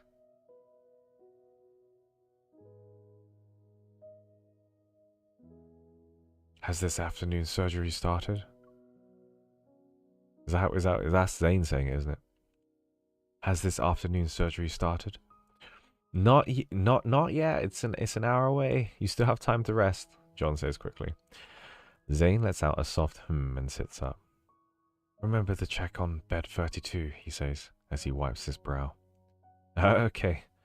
John has already memorized every patient in the hospital bed. Hospital. Bed 32 is Jean, and they checked on her yesterday, but Zayne continues. Call her family and tell them they must come with her to her examination tomorrow morning. Understood. John knows Jean's examinations tomorrow includes an enhanced CT scan that requires a contrast agent. If they can't make it, you go with her. Right. John says after a pause. Zayne notices John's brief hesitation. Is there a problem? He asks, glancing at him. John, no longer as scared of Zayne as before, speaks, albeit still a little wearily. Jean doesn't seem to trust me that much. Would it be a bit... Zayne thinks for a bit. When I first started, I did a lot to earn the trust of my patients. They know who actually cares about them. After a few beats of silence, John says, I understand. Every intern is prone to be influenced by powerful teachers. That's why at this moment, John feels Zayne's teachings have been ingrained into him. Chapter 6. The Best Doctor. The next morning, as John is taking Jean back to the ward, his phone starts ringing. The caller ID shows it's a nurse from the Division of Cardiac Surgery. The nurse speaks concisely through the phone. Zayne's second assistant is unwell. John is to replace him immediately. The info takes John by surprise. He struggles to process it and is a little stunned. It isn't until he's changed into his lab coat does he truly realize he has the opportunity to be Zayne's assistant. After confirming that he has properly put on his mask, cap and shoes in the mirror, John sanitizes his hands and watches as the door to the operating room slowly opens before him. Under the light, Zayne stands by the operating table. Besides him, there is an empty spot where the second assistant should be. John can hardly believe it. He is actually allowed to stand there. It's a heart transplant surgery with a difficulty akin to walking on a tightrope on a cliff. Any small mistake could result in severe bleeding for the patient. Now John carefully observes and performs his assigned tasks, and when it comes to the crucial moment, he doesn't even dare to blink. He watches as Zayne's hands skillfully manipulate the surgical tools, implanting the artificial heart and completing the positioning of the other devices. Everything is ready, and the pump has been turned off. Now all that's left is to wait for the heartbeat. 1, 2, 3. John holds his breath and focuses, silently counting the seconds in his mind. It feels like a century, and then the data appears. The patient's heart beats once more. The artificial heart is working. A man deemed to be dying in the medical field is alive again. Although John had a thorough understanding of his technique back in med school, he now realizes that theory is no match for practice. This experience is surreal, leaving him in awe. He can't help but look at Zayne, trying to find a similar excitement in the surgeon's eyes. But Zayne simply announces the success of the surgery calmly. Then he turns and walks away from the operating table. That's right.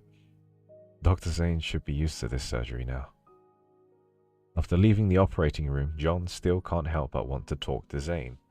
But before Zayne can leave, John asks hesitantly, Dr. Zayne, why did you call for me today?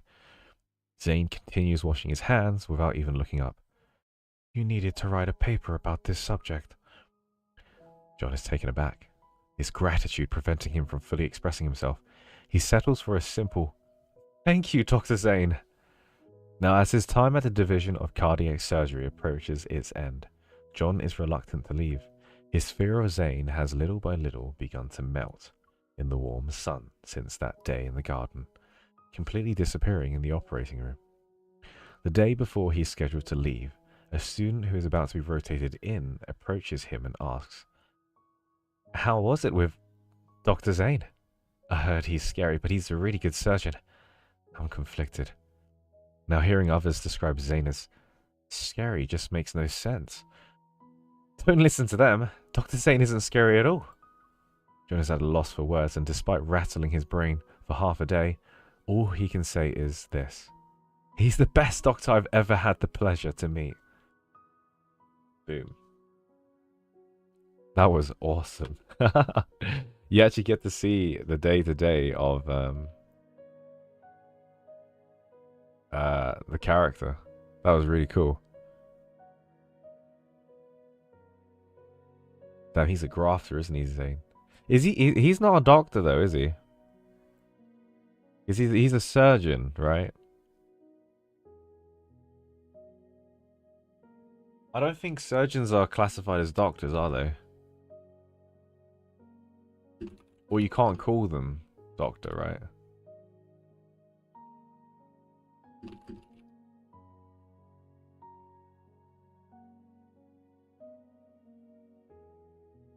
Yeah, like they have to be called Mr. instead of Doctor, but they still hold the medical qualification of a doctor. Yeah, that's what I thought. He's hot, that's what he is. You don't let Silas know, damn. He's cool. He's really cool. He's so sweet.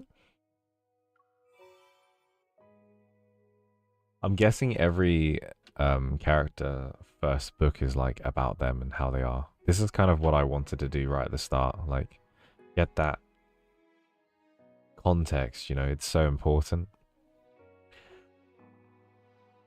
It's so important. Sorry, I think my phone buzzed during that.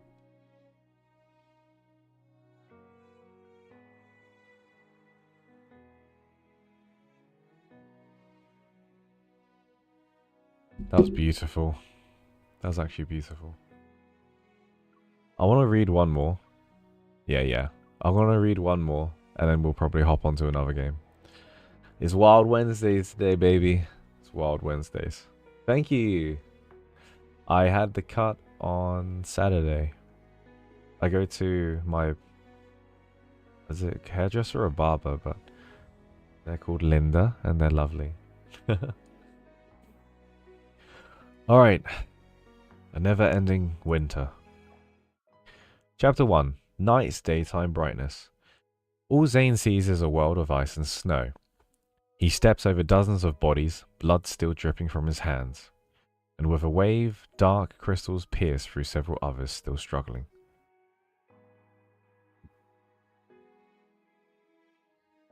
There are no screams. Sorry, I'm trying to understand what's going on. There are no screams. It's so quiet that only the sound of his own footsteps can be heard. There's only a shivering little boy that is booming. Zombie Babe. Whoa, what a name. Zombie Babe. Never had that kink before, but hey. Can be open to everything. Thanks for the follow. There are no screams. It's so quiet. Hey, it's just the name. It's just the name, okay? Zombie Babe. I mean, I gotta... Ma'am. There are no screams. It's so quiet that only the sound of his own footsteps can be heard. There's only a shivering little boy. Zayne stands before him, his shadow looming across the boy's blood-covered face. Afraid, the boy is silent. He can only look up at Zayne with wide, shining eyes. And after a moment of silence, the wind rises. Zayne raises his hand, dark crystals once again forming on his palm. Ladies and gentlemen, why am I reading it like a ringleader when he is just a airport announcer? Ladies and gentlemen, we will arrive at Miran Airport in 30 minutes. Please fasten your seatbelts. And Adris just subscribed. Thank you so much, Adris. Appreciate it. Hey, how's y'all doing? Following the slightly mechanical sounding announcement, Zayne opens his eyes. There's no snow. There's no death. Everything is peaceful. There is no snow, there is no death. Everything is as peaceful, calm, as it always is. Zayne takes one of the plane's disinfectant wipes and cleans the non-existent blood off his hands. His hands have mended heart valves and saved hearts. That must have been the translation issue. That doesn't sound right. Yet for the past 10 years, these same hands have ended countless lives in an endlessly repeating dream. Zayne, we're almost here. His mentor's voice interrupts his thoughts. Besides him, the energetic professor notices Zayne's serious expression. It's normal to be nervous. You only just started working and now you're being sent to the Arctic for an important rescue mission. Now don't put so much pressure on yourself. There's a lot of traffic at Mount Eternal. Once the medical team arrives at Miran Airport, a helicopter takes them to the EVOL Special Rescue Unit's location. In the unsteady helicopter, Zayne ignores his discomfort and looks out the window. Outside, as the flurry of snow slowly dissipates, the foreboding Mount Eternal comes into view. The rescue unit is stationed on the mountain's southern side. The snow has stopped and the ground an ugly color. Now from the muddy water is covered in footprints.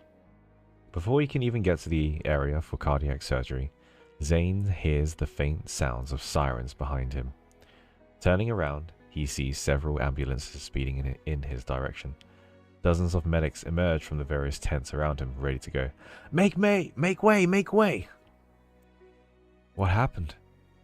Open fracture on the lower left leg. Major artery damage. Specific details unclear. Apply pressure to stop the bleeding first. What's their blood pressure? What's their heart rate? I think it's like the group of them talking, right? I didn't know I wasn't subscribed yet. Sorry. Oh, don't you worry, darling. It's calming to hear you reading, and it's also zany, so I'll just stay here. No worries, you have fun having a chat, yeah? Now, in the blink of an eye, the narrow space becomes more crowded. It's different from the organized chaos in regular hospitals. Right now, everything in front of him is more urgent. Rushed. Are there surgeons? Any surgeons? We need a cardiac surgeon. Dr. William and the others are still in the operating room. Zayne hurries over. I'm Zayne, from the medical team.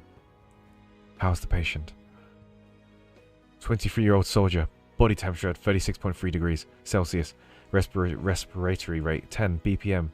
Heart rate 125 BPM. Diastolic 70. Systolic 90. Unconscious. Penetrating cardiac trauma from a sharp object resulting in intra... Bloody hell, they're saying all that whilst he's there? Intrapericardial hemorrhage. Cardiac tamponade.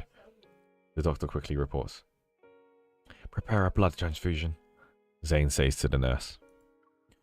The patient is transferred to the hospital bed as the nurse rushes in with a crash cart. Zayne cuts open the patient's clothes and discovers a bullet fragment lodged deep in the chest cavity. Zayne? Dr. Zayne, right? The nurse hooks up the patient to an IV pack. The patient's heart is below 50 BPM. Zayne puts on his gloves as he watches the dropping blood pressure. We need to operate now. But an urgent alarm from the monitor interrupts the nurse and Zayne's expression changes. The patient's heart has stopped. Get an oxygen mask. Prepare the bag valve mask and notify there. Jeez, there is so many repeating words. It's so hard to voice out. And Zayne's voice is hard to voice out. I don't really understand it myself. Get an oxygen mask. Prepare the bag valve mask and notify the anesthesiologist to assist with the intubation. I'm so sorry, guys. The nurse promptly does as she's told. But Dr. Zayne, what should we do? The bullet fragment is still in his chest cavity. We can't perform chest compressions. Then we proceed with open chest cardiopulmonary resuscitation. Bring the thoracotomy instruments and contact the operating room nurse to prepare the OR. She's shocked. OC CPR? Hurry! Donning protective clothing, Zayne disinfects himself, and with a steady hand he cuts along the left side of the sternum, slicing the subcutaneous tissue and muscle with an electrical surgical knife. In one seamless motion, the pleural cavity is opened, revealing the bullet fragment and the pericardium, which continues to bleed. I have no idea what all those are. Zayne remembers the cardiac ultrasound image shown to him by the doctor, confirming that removing the bullet fragment wouldn't cause further harm to the patient. Without hesitation, he makes incisions along the pericardium and extracts the fragment. The blood accumulated within the pericardium gushes out. The suction device in his hand is already in position. Suture. The suction is complete within a matter of seconds. I found the source of the bleeding. Yet the patient's heartbeat still hasn't resumed. Without a moment's hesitation, Zayne reaches into the patient's pericardial cavity and grasps the still heart. The nurse can't help but gasp. While it's theoretically feasible, every medical professional knows the immense difficulty and low success rate of performing emergency open chest CPR. However, Zayne, he's a gigachad, and he remains completely focused. He gently squeezes the heart with the utmost care, one beat at a time. The harsh winds cut through the thick tent, and dozens of heaters. The chill flows in from the gaps and washes over the bed. The nurse tightly closes the curtains next to her, only to see tiny beads of sweat forming on Zayne's forehead. Beep, beep, beep, beep. The blaring alarm stops and the heart in his hand begins to beat. Zayne glances at the ECG monitor. Only then does his tense nerves slightly loosen. The operating room is ready, Dr. Zayne. What happened, Zayne? His instructor hurries. Oh, it's freaking instructor. What happened, Zayne? His instructor hurries over. When he takes in what occurred, he breathes out a sigh of relief. Oh, good work, Zayne. Let's move him to the OR. The area around the hospital bed becomes busy once more. As Zayne is about to stand up, his gaze lingers on the EVOL monitor on the soldier's bedside. For a moment, the originally steady beat suddenly spikes to the top of the screen. The surgery went well. Back at the ward, Zayne looks up at the blinding light above him to gather himself. Only when he drinks a glass of cold water does the tightness in his heart slightly loosen. Zayne? A person in a military's doctor's uniform pokes his head into the room. Hearing the other man say his name, Zayne frowns in confusion. The man laughs. 35th cohort of the Skyhaven School of Medicine, Medical Sciences MD PhD 8-year program, right? Seeing as Zayne still doesn't recognize him, the man stands up straight. 31st cohort of the Skyhaven School of Medicine, now medic of the Evo Special Rescue Unit, William, at your service. As some memories resurface, Zayne's expression relaxes. William. William is a fellow cardiac surgeon. When Zayne worked as an intern, William took him under his wing. William pats him on the arm and says, "Time flies, good boy. You're a real doctor now." Seeing the documents in Zayne's hand, William takes and flips through them. Is it serious? It's currently under control. Zayne puts his pen back in his breast pocket. He runs his fingers... dude, it reminds me of a story. The reason why I said it twice. When we're doing karaoke, sorry, cut. When we're singing karaoke, there's... Do you know the song, my hubs, my lovely lady bubs, you know? You know that song? The Black Eyed Peas? Well, one of the last lyrics is "Will I Am." His lyrics is like literally, "What you gonna do with all that breast pocket?" Breast. You listen to it, it's like, "What you gonna do with all that inside you?" That it just, and me and my friends, we didn't know the last lyric was that. It was like dump truck, junk, and all that, but it just sparked a sensory nerve in my brain. It was like pulsing. I couldn't help it. Shit, that was funny. Action! He lowers his head and accompanies William to the ward. When did you arrive? The night of the incident, William says. Seeing Zayne look around, he smiles bitterly. Bad, right? But it's already a lot better than before. I'll show you around, old folk. There are a couple of tricky patients at the moment. They've all been buried in the snow for too long after being attacked by wanderers. Especially the one who just got a heart transplant. Might need your help with...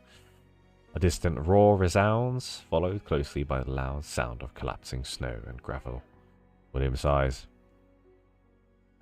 Seems like we won't be getting any sleep tonight either. Let's go. Be a while before the injured arrive. We'll talk in the meantime. Zayne follows William. He turns around to see the distant Mount Eternal, lit up as bright as day by flash bombs.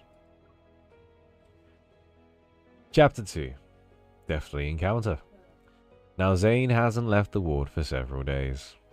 The battle rages on with the wounded being sent in one by one, and just as Zayne releases soldiers who arrived for treatment earlier that day, 3 bloody stretchers get pushed in. Most can't handle the long hours and stress. 4 people already collapsed from his medical team alone. Taking over yet another exhausted colleague's patient in critical condition, Zayne leaves instructions before he adjusts the ventilator.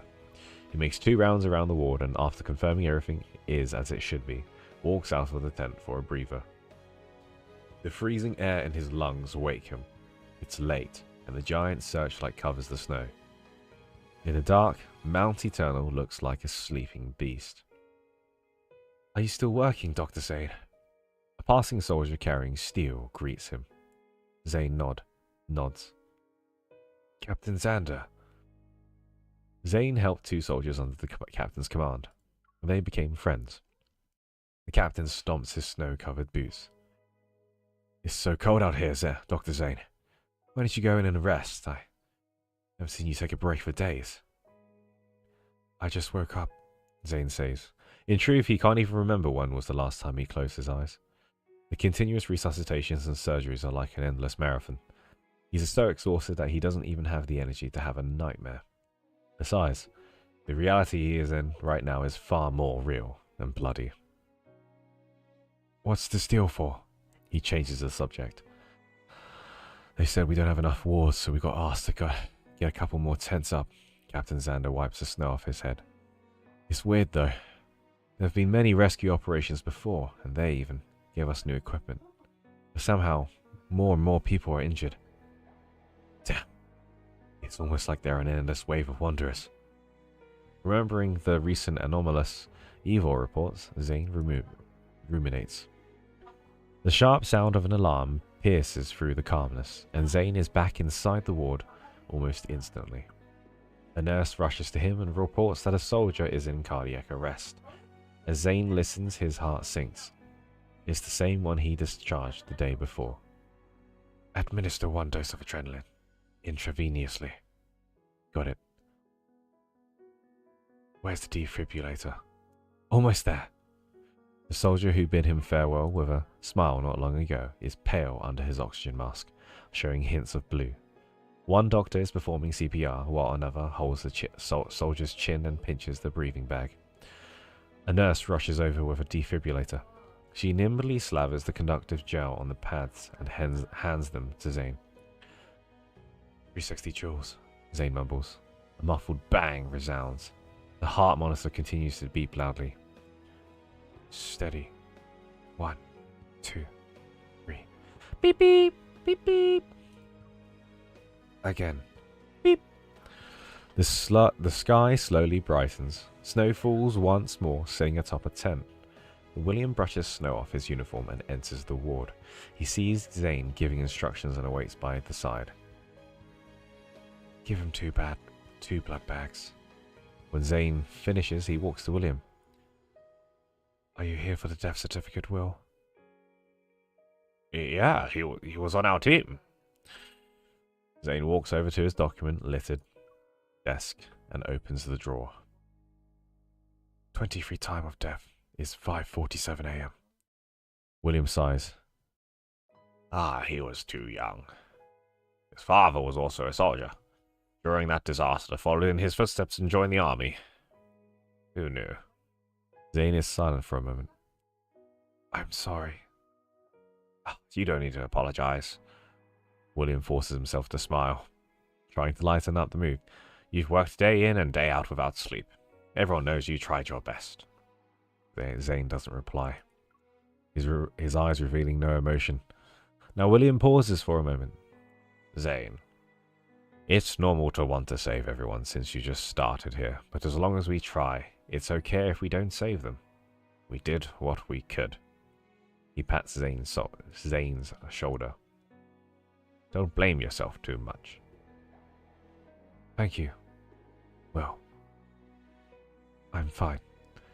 Zayne's phone buzzes in his pocket. He takes it out. I still have a surgery to attend. I'll take my leave now. He gives William a nod and hurries off to the change. Zayne is once again in that world of ice and snow, but this time a white figure stands in the place of the corpses and blood. Under the raging blizzard, Zayne walks towards him. Dark crystals forming on his hands once more. The figure doesn't move. It's waiting to die. The moment the crystals soar, the wind stops, and in that split second, Zayne sees the other man. It's him, in a white coat.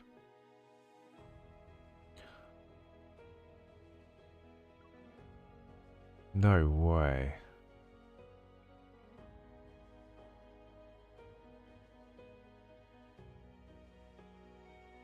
Is the evil Zayne killing those soldiers and then the other Zayne is trying to fix him? Zayne opens his eyes.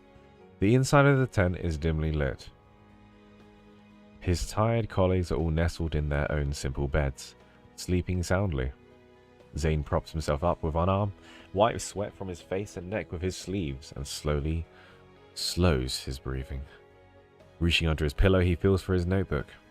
Zayne's fingers hesitate for a moment, then he takes it out. The covers and dents now form a complete tally mark, one of which is from today. Since coming here, 3 patients died under his care. He strokes the carved marks. For each one, he vividly remembers every dose of medication, every surgery, and every harrowing resuscitation. Yet they still died. Now it's impossible to save everyone. He knows this better than anyone else. Yet he still insists, persists. The Grim Reaper in his dreams mock him for his folly, futility, and incompetence. He wants to kill his desire to save everyone. But he's not planning to give up just yet. Chapter 3: Determination. There's a loud noise. Half the operating room's wall comes crashing down, and a horrible mangled body climbs in from the outside. The medics who are focused on the surgery freeze in fear, unable to even scream as the Wanderer lunges straight for the operating room. Boom! Just before the Wanderer can reach it, the creature is sent flying past the destroyed wall. Watch the patient. Zayne quickly pulls a surgical drape over the patient's chest. He throws a lancet and countless sharp crystals embed themselves into the Wanderer. In the blink of an eye, blue smoke fills the room and a protocol falls to the ground. Everything quiets down, leaving only the gasps of those still in shock. Is the patient in stable condition? The anesthesiologist grips the table. Yes. Ask if there is an operating room. We'll move there. Zayne looks at the second surgeon's assistant, who's frozen on the ground. Quickly now. The surgery ends without any complications. As Zayne returns to the ward, he hears his colleagues' worried comments about Wanderers and the unrelenting snowstorm. I heard Wanderers attacked the operating room. Are you all right, sir? William walks over. When Zayne says it's fine, William lets out a sigh of relief, remembering why he came here in the first place. He asks in a hushed tone, Hey, did you submit a report to our commander? What was I told? Zayne! His mentor stands at the entrance to the ward, his expression serious. Come here. A transfer order rests on the desk, stamped with the hospital's red seal. The hospital told you to return. The medical field can't afford to lose another person. His instructor hands the document to Zayne. Pack your things. A car will take you to the airport later. When Zayne doesn't move, the old professor snaps. Now I know what you're thinking, but now is not the time for you to show off. Being able to deduce the change in Mount Eternal's protofield from the patient's abnormalities is helpful to the mission, but that's where your duty ends. He once again shoves the paper in Zayne's hands. Med school didn't teach you everything so you could die young, and I'm enough for the cardiac surgical team here. Zayne clenches his hands. I'm sorry, but I have to stay. He takes out a pass, 2 lines engraved deeply into the card by the HQ stamp. Name, Zayne. Detachment, Evil, Special Rescue Unit, Special Operations. I'm going to the center of Mount Eternal's protofield to assist them. When did you... The professor is furious. He slams the table. Even if you want to study the cause of the patient's changes, the protofield's abnormalities could lead to even greater tragedies. If you...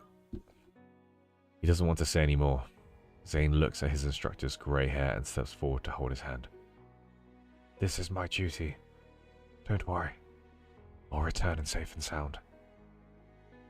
If he can't save everyone, then he'll go to the root of the problem and eliminate it. Leaving the tent, William takes a deep breath. I empathize with you. Will you? With him, will you? It's hard to train a doctor. On top of that, you're his favorite. Of course he wouldn't want you to risk your life, but don't worry. He shows his card similar to Zayne's. As a fellow doctor, I'll make sure you get back unharmed.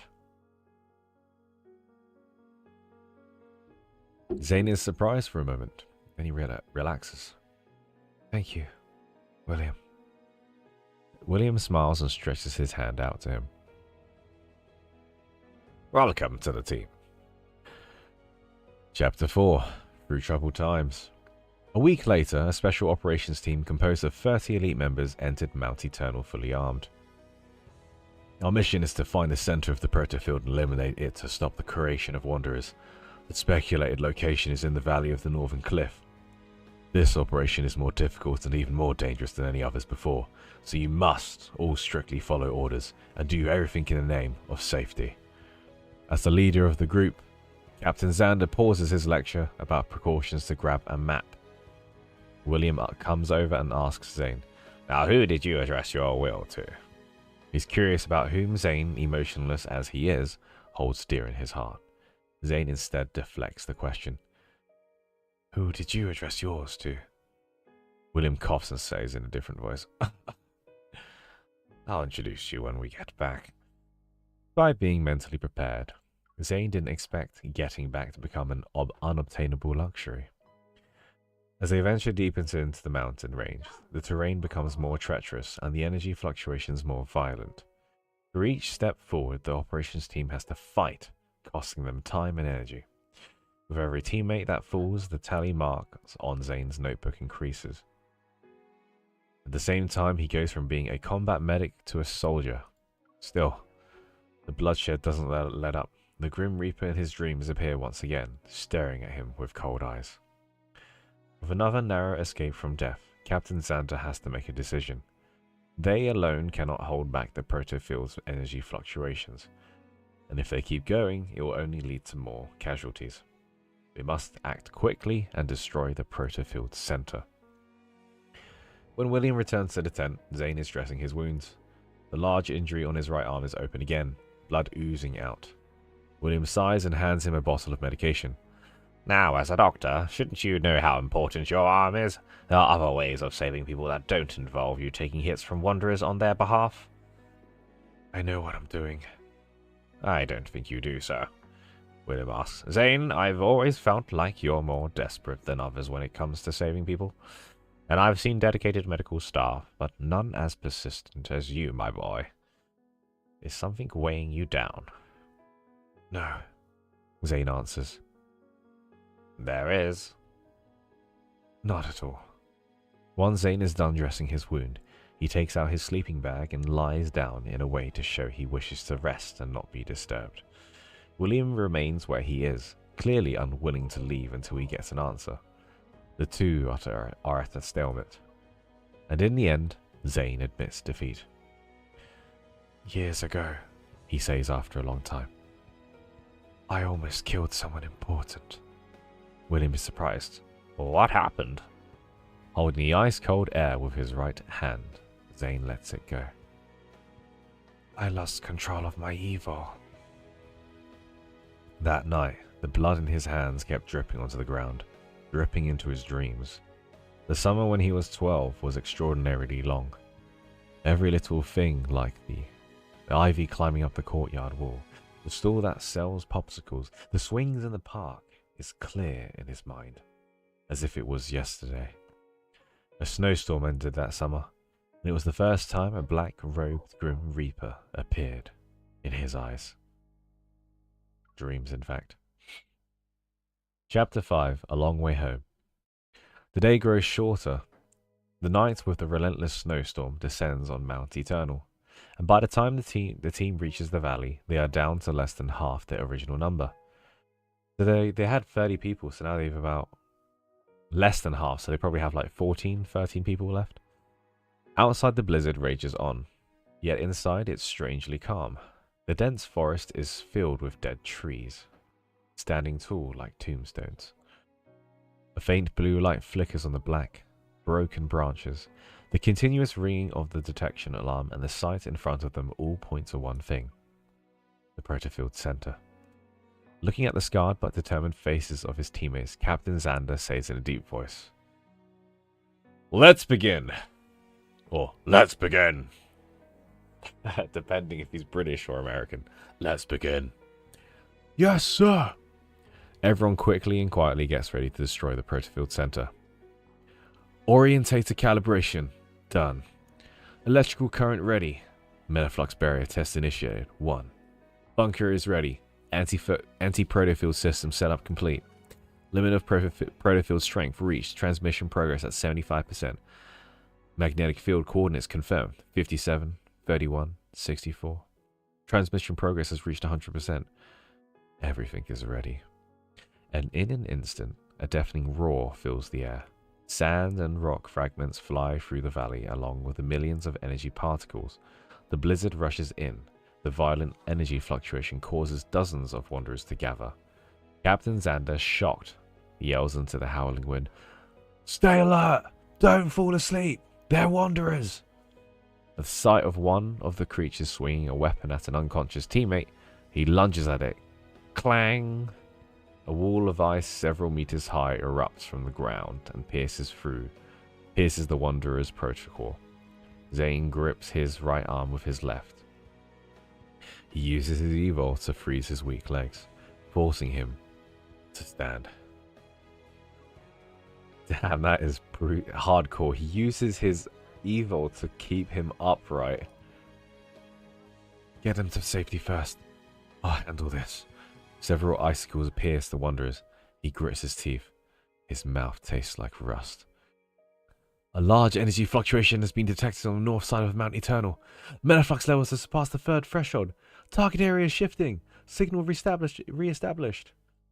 After disappearing for so long, HQ finally gets a signal from the operations team. Within the garrison, everyone gets to work. The commander picks up the intercom and says, "The protofield in Mount Eternal has been destroyed. I repeat, the protofield in Mount Eternal has been destroyed. All units head to Mount Eternal and bring back special operations." The sun is rising. Peace returns to the valley. Crackle. Operations. Crackle. Operations, do you read? A hand reaches out from the snow and presses down on the walkie-talkie's button.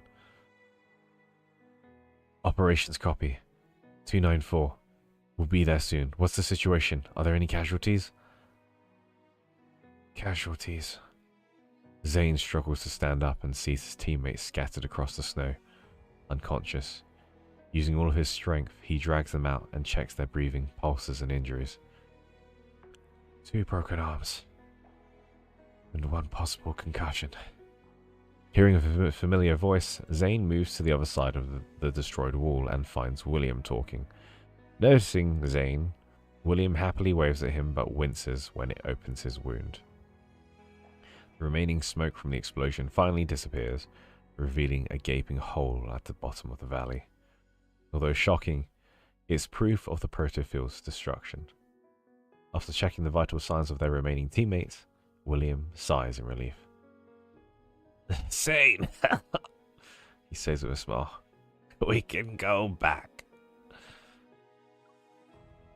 Indeed. Sunlight filters through the clouds and fog. Zayne's heart, always so wound up and tight, finally relaxes. The frozen apocalypse of his dreams did not become reality. "There should be some heating equipment left in the bunker. I'll go look." William pats snow off him and starts walking. Zayne returns to his senses and is about to help when he stops in his tracks. "Well." "What is it?" William turns around. Unable to speak, Zayne points. Confused, William looks down. An eerie blue glow appears on his chest. Crystals, beautiful and sinister, slowly begin to spread. What is this?" Suspicious, William touches them. He finds the black crystals are now growing on his hand and sting. He tries to wipe them off, fling them off even uses evil to get rid of them. The crystals continue to grow. Sensing something is wrong, Zayne reaches out and is about to touch William's chest when it all happens so suddenly. The crystals accumulate and William's expression goes from surprise to panic. Oh, what's going on?" But the crystals don't give him any time to react. Within seconds, his limbs corrode, twisting into uncomfortable, strange positions. The air around him explodes. Zayne is tossed several feet back. "Will! Stay away from me!" William shouts. His bones and muscles are torn and start to dissolve. He cries out in pain. "Ah!" Zayne grits his teeth and forces himself to calm down. He tries to use his evil to freeze the crystals. Frost covers William's body, halting the crystals only for a few seconds. It didn't stop them from spreading, though. A few seconds should be enough. Zayne holds his breath, gathering thrust once more. "Zayne!" The crystals explode. Zayne feels a sharp pain across his forehead, blood blurring his vision. He staggers and hears William shout through the pain. "Forget it. Leave me to..." Before he can finish, countless crystal fragments fly at Zayne. Zayne barely dodges them as he tries to fight against the crystals in William's body using evil. However, his body begins to fail him. Pain explodes through his shoulder. Ah! Fragments embedding themselves in his flesh. Zayne trembles. "No, You'll get taken down with me. The crystals consuming bone, devouring marrow, climb to his neck, his arms moving on their own. Attack Zayne. William watches with dread as his body becomes twisted and gnarled. It's already too late. Kill me. Zayne's mind goes blank. There's still hope. As long as I can freeze it. Blood fills his mouth. He grits his teeth. Hold on, please. Again and again, the ice tries to freeze the horrifying black crystals. They fail again, and again, and again. It's no use. As if a million little knives are piercing through his head, William uses his last remaining strength to say, Help. Help me. The tissue underneath the crystals rapidly form a strange shell. For the first time, Zayne realizes that life, which always represents hope and salvation, can be terrifying, ugly. His movements slow down. What can he do? Can he do anything? He can't. Not anymore. Living like a monster with no hope for deliverance is that redemption? Crystals have encased William's body, leaving only his eyes, which stare at Zayne with a mix of pain and hope. The figure in Zayne's nightmares merge with William. Their expressions are distorted by pain, their bodies twisted into grotesque positions, unable to speak, their minds gone. Their eyes can only beg. Kill me. Kill me! I don't want to become a monster. Or is that the William? Yeah! Although it could be Zayne. Because he calls himself a monster in chapter 3. I think that's Zayne. Snow falls again. Wait, was that chapter? No, that is chapter 6. Snow falls again. Zayne moves his stiff fingers. The icicles in his palm are coated in blood, soaked with a boundless black. William's body takes a few steps and falls, eventually dissipating into greyish blue smoke. The people who he killed in his dreams appear once more, body after body sprawled in front of him, turning the valley into a giant tomb. The wind reverberates into a mournful howl, sounding like a sorrowful cry from the sky, or the cries and wails of countless people on the verge of death. Warm, sticky blood gurgles, melting the crystallized snow, which quickly freezes again.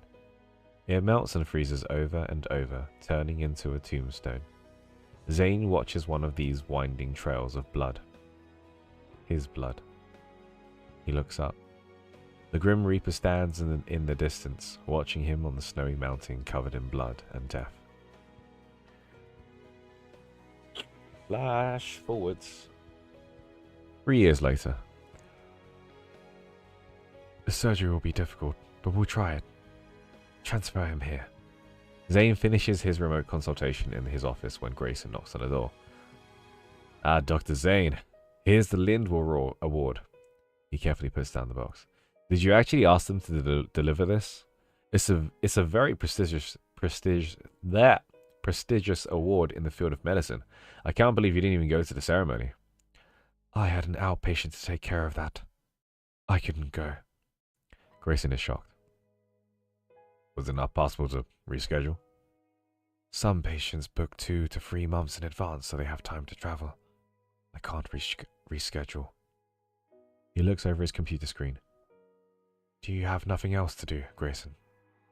Grayson leaves immediately. After his work is complete, Zayne opens the box. Text is etched into the side of the exquisite award. Dr. Zayne successfully performed the world's first abdominal aortic repair using EVO technology. He saved a patient who was attacked by wanderers. This is both a miracle and a monumental moment in medicine. He shoves the box deep into his drawer, right next to another. Inside is an award that belongs to William. He stares at them quietly. His memory of William's crystal-covered body in his moments of death merges with the abnormal crystals in the patient's heart. The blizzard that covers Mount Eternal appears in front of him once more. The snow buried William's body, and with it all those secrets. But strange crystals reappeared. The Grim Reaper, hidden in the darkness, opens his merciless eyes once again. This uncertain, cursed fate is far from over.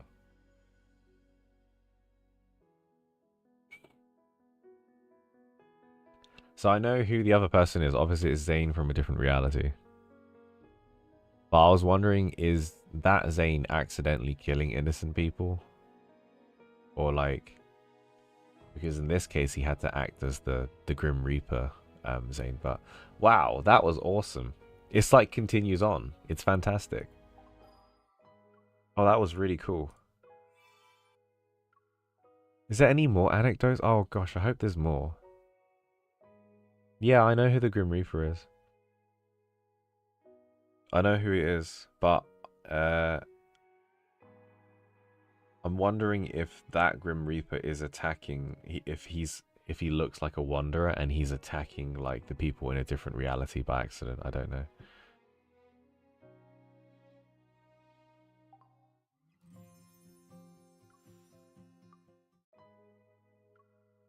Because he's not evil, that Zayne. That Zayne is putting people to sleep because they're suffering. But I'm curious how Mount Eternal makes their fates flash. But that was good. That was good. Interesting. You guys like that?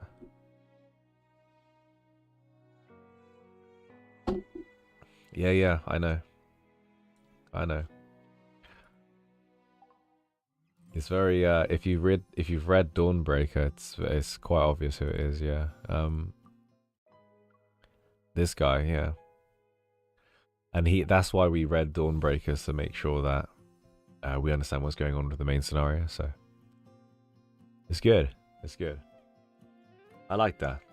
Zayne is such an interesting character, honestly. Oh, this song, Hearing the Birds.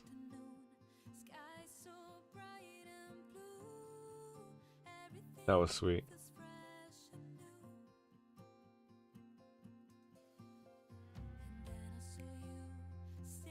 Yeah, he's a complicated character. I don't know. Oh, actually, this bit is a bit complicated. Like the fact that he's got the fact that he has this alternate one that's like a juxtaposition, and the fact they're like almost like, I don't know, so something about Mount Eternal, it's like making the two interact with each other a bit more, or like there's something to do with Wanderers and Protocol fields that make the two sort of collide. Yeah, but the character's cute. He's cute. Oh, Zayne. I'm glad I got his card, honestly. Because, I don't have many of his cards, as you know. He's growing on me. It's kind of scary. He is growing on me. He's a subtle character, that's what he is. He's very subtle. And he kind of like, if he wants to let it go and do something, he'll do it, you know what I mean?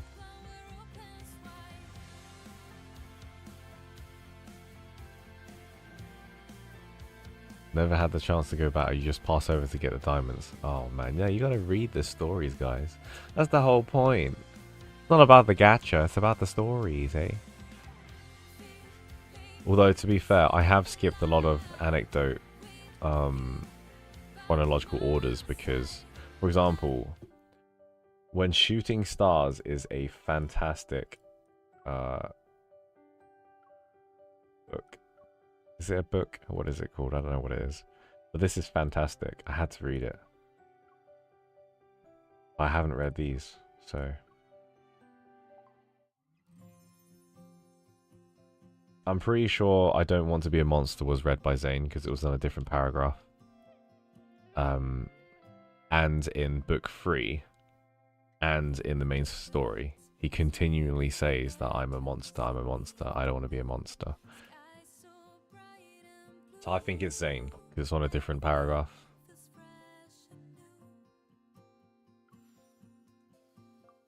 The way they spaced it made it seem like it was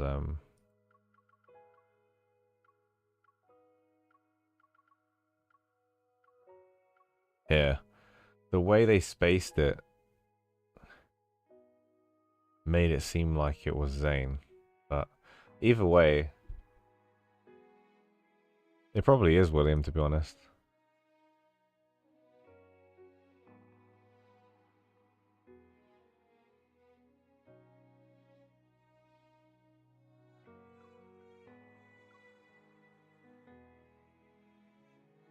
Do I know cyberspace Maz channels? No, I don't.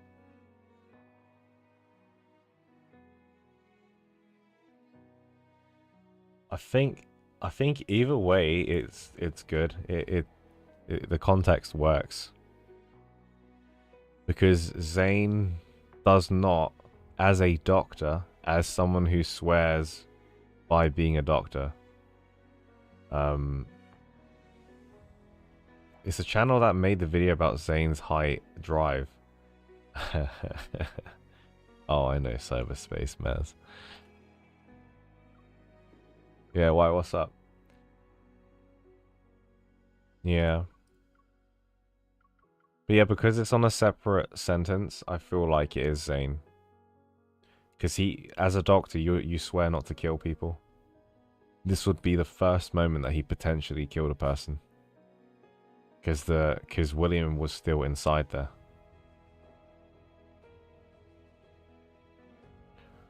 William was still inside and he ended up having to kill, so... You're not allowed to kill as a doctor, so... Obviously as any person, but as a doctor specifically, you really swear down. You swear by that you don't.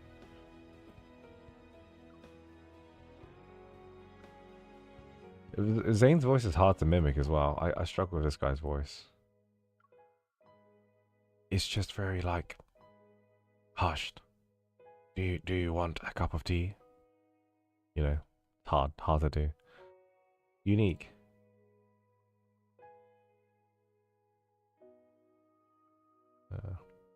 There's a debate there. You can put a poll if you want. I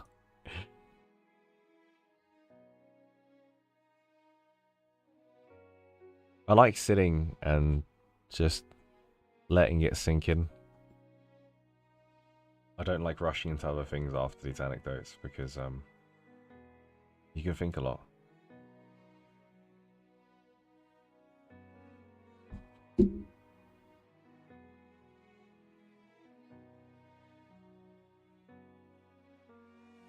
Oh shit, Caleb must have some really good anecdotes.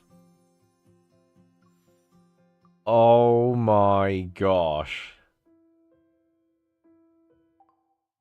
I need to read all of these, honestly. I watched the one where it's like...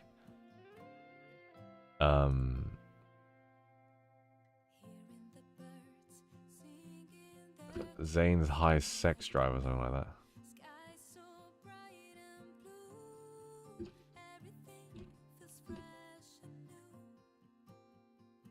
A deep dive into Zayne's intimacy. Love and deep space. Yeah, this one.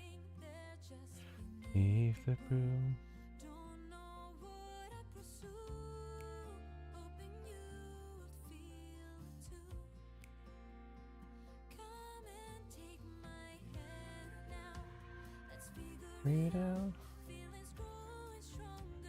I think after watching that video though, I do remember watching it actually. I think she was correct on about most of the things.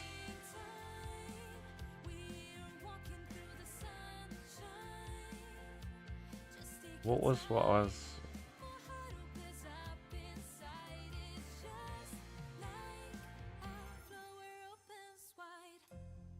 Yeah, I think she was right on most points.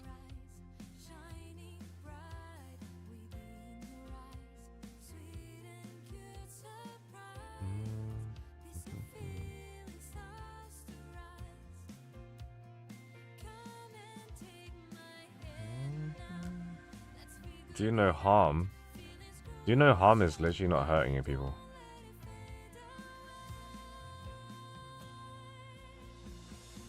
Like, even if you let William live on and stand there as a doctor, technically you didn't cause him that harm. Like, you could just leave him technically. But for you to end his life, you're like taking it into your own hands as like the Grim Reaper. You're technically harming him still, you know. I don't know. My sister is a doctor, so she's taken the oath and knows more about it. But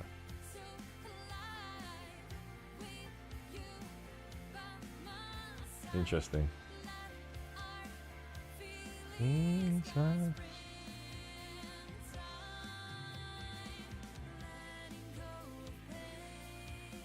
I would love to do some of these, but I don't know the characters enough.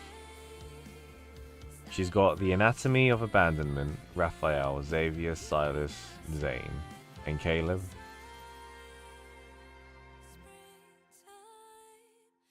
Oh, my arm. Pictures. I'm terrible at that stuff. I don't normally do that stuff, guys. I just get better people to do it. The one time I did, actually, there is a really cool picture you guys need to see. Look at Halsey's pictures, damn.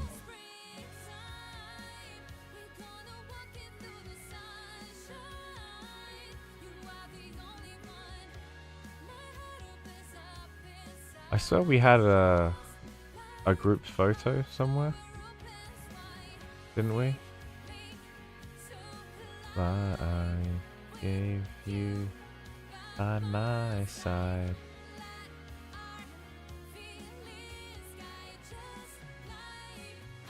Heavens wide, hearing the birds.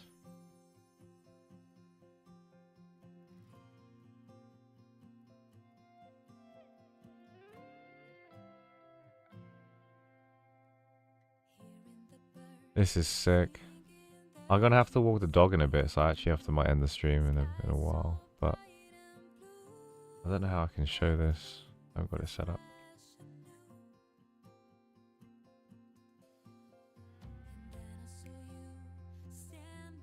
Dust beneath the blue.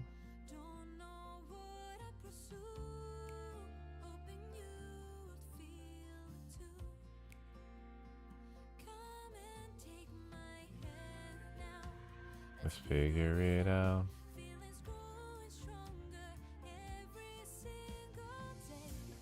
Let's run away to the sky.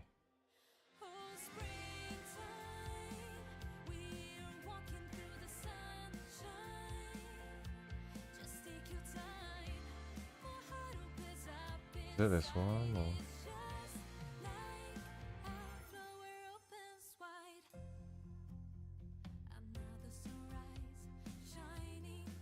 You guys see that? What the fuck? Why is this not working?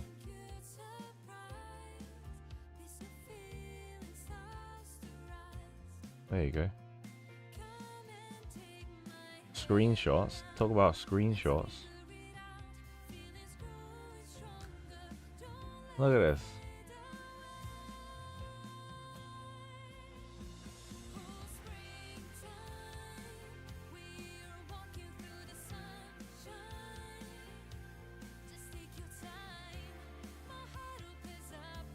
I think I recognize a few faces here. Obviously the mods. But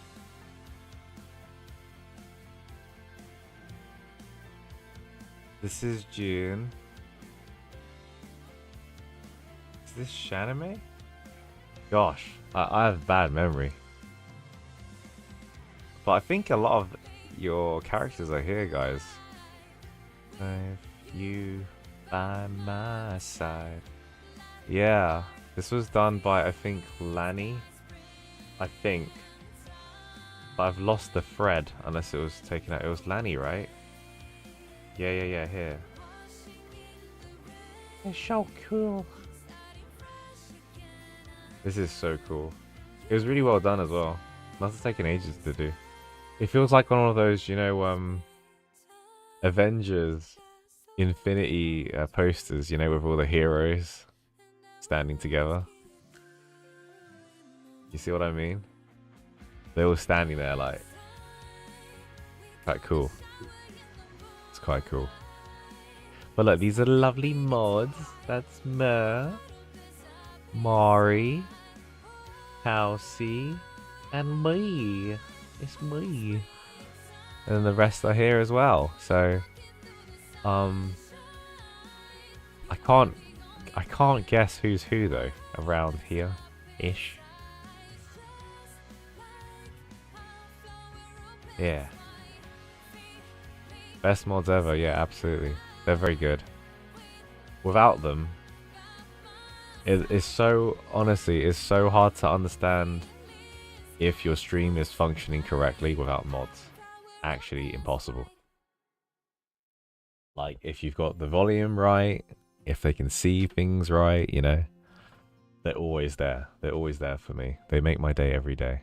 And they always say really funny stuff, like, I wish there was like a filtered mod chat that you guys can see, because the conversations we have is hilarious at times. they're very funny people, so if you get to speak to them on the Discord, definitely do it. They'll make your day straight away. So I think Slaz out the mod basement. Yeah. Yeah.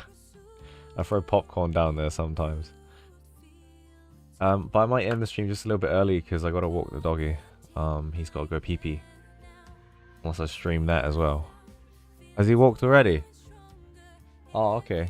Oh, okay. We can continue then, I guess. We can continue. To the sky. Tell Monty he's the goodest boy. I'll bring him over actually. Give me a second. What?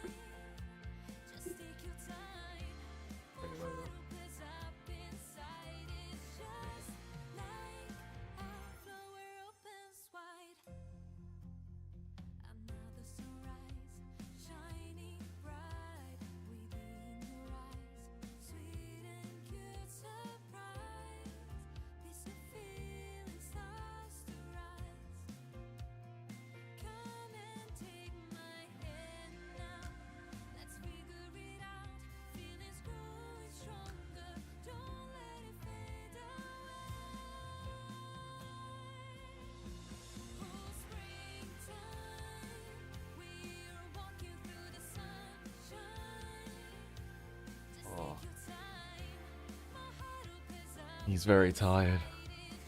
Oh, baby boy. You're very tired, Monty. He only walked down the street for a little wee-wee, and now he's all sleepy. You okay, Monty? He's so cute, honestly. Look at him.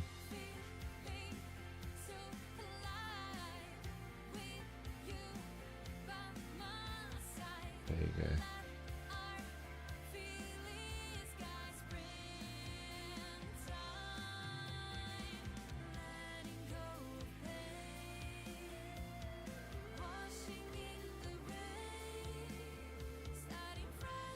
He's very sleepy. When he goes, even if he goes for a very short time out for a walk, he gets really tired. He's like, oh man, that was a long walk. He'll just sleep.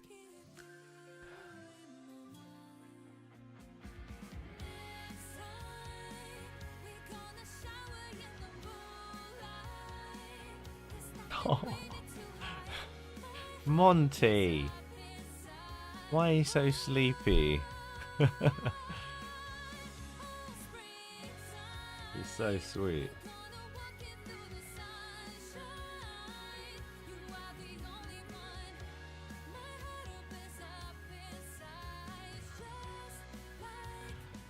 Nate, do you speak any other languages? I'm very good at listening to Cantonese. I'm a bit of a Chinglish, so... Yeah, I speak Cantonese really, but not if you get me to listen to the weather and stuff though, like that's beyond me. Or like the news, they speak like really good Chinese, but conversational Chinese is fine. Like Cantonese. And then you have a Mandarin person speaks, and I can kind of understand a little bit, but it's a bit more. It sounds a lot different, kind of. And the writing's completely different. I don't really know how to read and write it though. I only like recognize some signs. Hey Monty. Hey mate. You smell lovely, mate. You had a bath yesterday, didn't you? Gonna sleep. Alright. Alright, mate. Come on. Go to mama.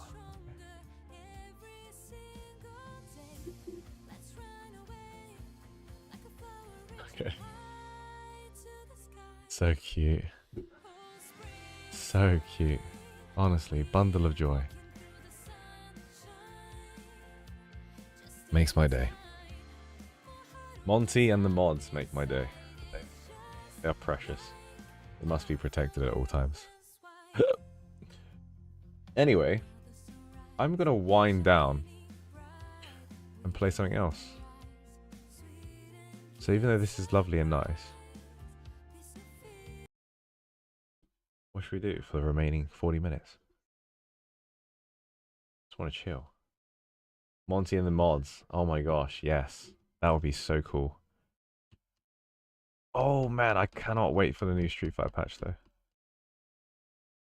I definitely don't want to play. It's not. We don't have enough time to play Final Fantasy, I don't think, because we're going to enter the Gold Saucer. So. Oh my gosh, we could. You know what we could play? We could play Magic.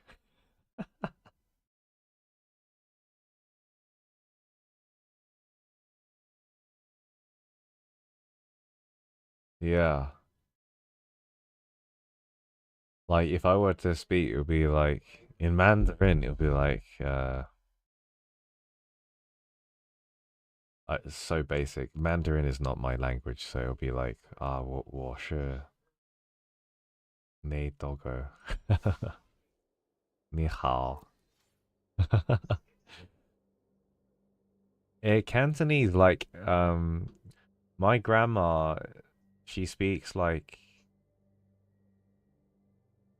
she's like village Cantonese from Hong Kong, so yeah. But I'm alright. I can speak to her and I'll be happy, yeah. Like there's no problems with me speaking to my grandma. Oh my gosh, yes.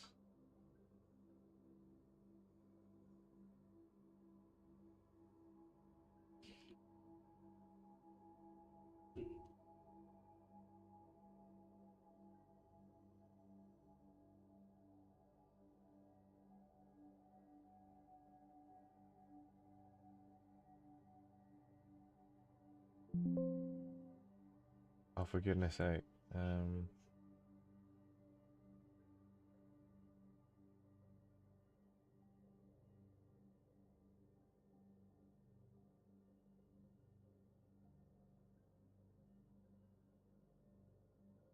Is that okay? Would you guys want it?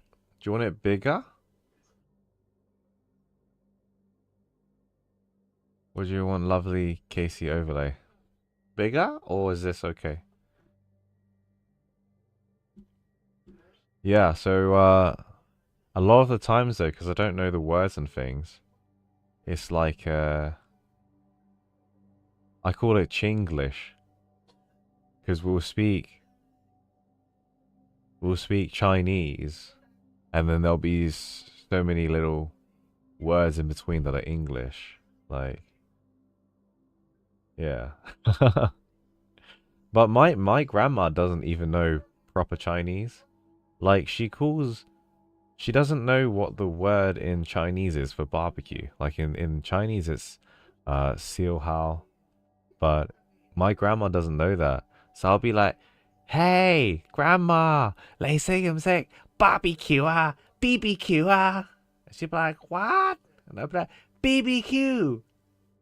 She'd be like, BBQ. She'll know what that is. So, because she's quite deaf. So, yeah, I call it Chinglish. So, what is this? Oh, I'm so new to MTG and I have not had much time to play, but this is a game that I would definitely be interested in getting into.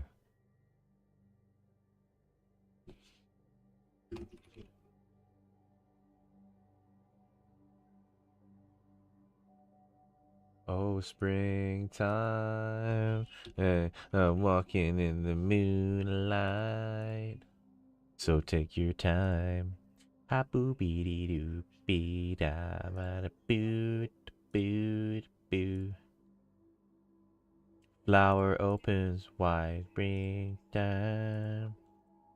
We are walking in the moonlight.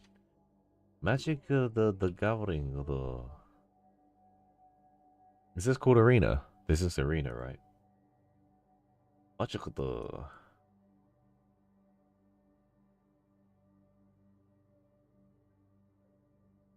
Yeah, Chinglish. It's just a mixture of English and Chinese. So I've been trying to discover what my, because I do like my personality types and ENFJs and all that, and I've been trying to find what colors are good for me. And listening to a certain Banshee, she gives me a lot of tips, by the way, this Banshee. I think I'm probably moving towards green and white, or green and red. I'm not sure. It is a free game, yeah. So you can get packs online by just playing. But it is a card game, so they want your money, right? So either way, I think I was trying to go through this by myself to learn. And I do like white. Blue just seems like too nerdy to me. Black is really good. But I feel like they sacrifice a lot and I'm never one for that. Red is like Unga Bunga, just go for the face. And then green I haven't played yet, so.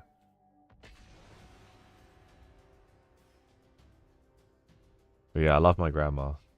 I absolutely... Did you guys see my Instagram? I absolutely obliterated my grandma on Mahjong. I felt so bad. We deal in 20p's per point for Mahjong. And I literally hit full houses like 2 times in a row.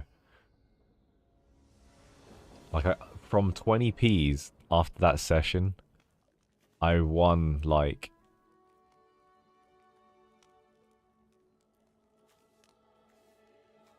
I'll just keep it. I won like 5 quid. Which is quite good, right?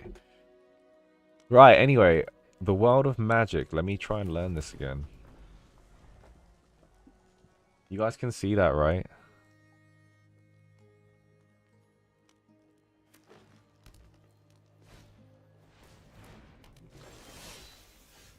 Shit, man.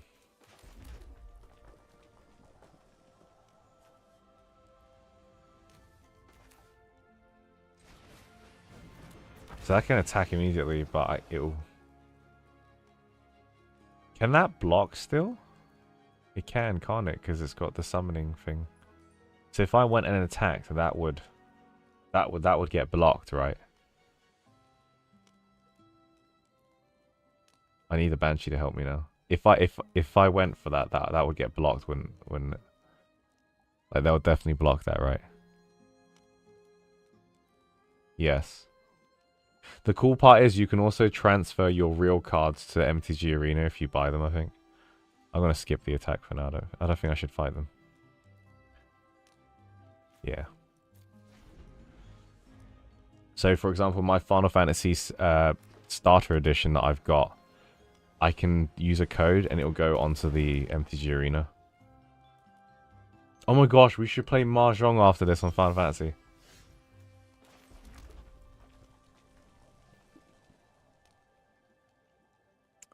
See, I don't know how to deal with this.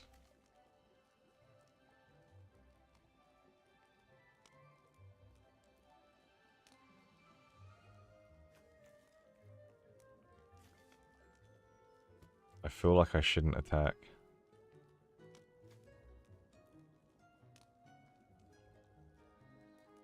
And let's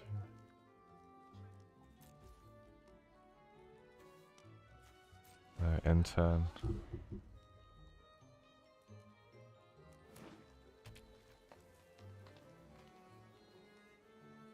This is not good, man, because I'm dragging this out and I don't have any creatures to properly go for this.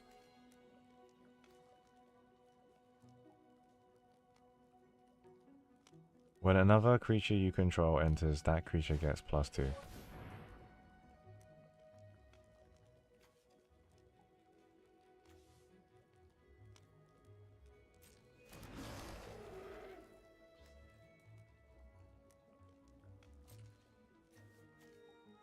Instant, okay.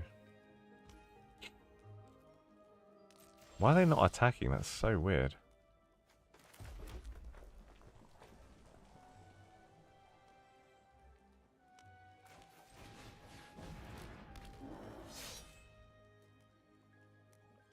I don't like this one, it's annoying. I feel like it's just gonna block it and that's it. But how am I gonna attack if I never attack? They're just gonna block it with their cards.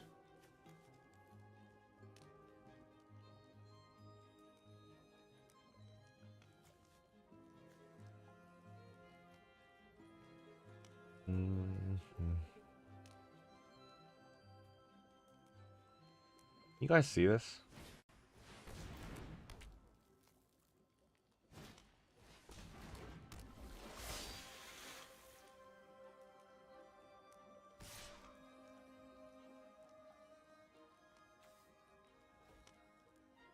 What the hell was that? No, you can take that.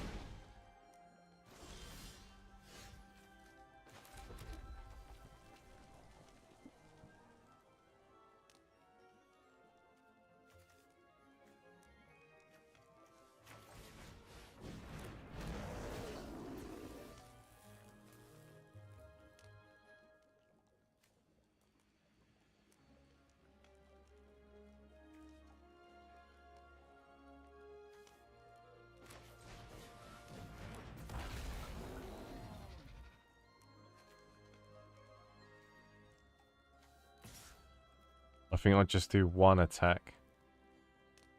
Or do I do both? Oh no! Yeah, let's just do both, screw it. Oh, I don't know.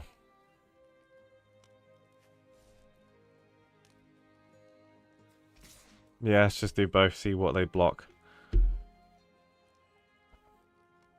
Let's see what they block.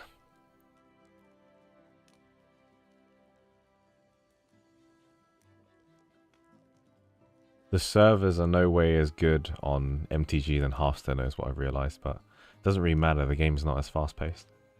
See, Rime. I'm gonna take out the Ogre Battle Driver.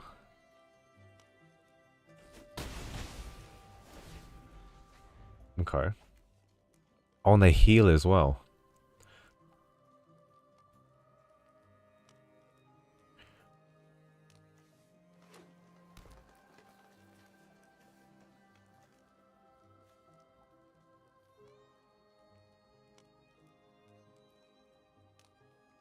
I think I'm gonna lose. That's really strong, that monster. Holy shit.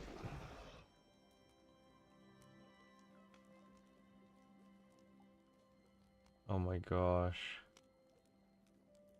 Gigantosaurus.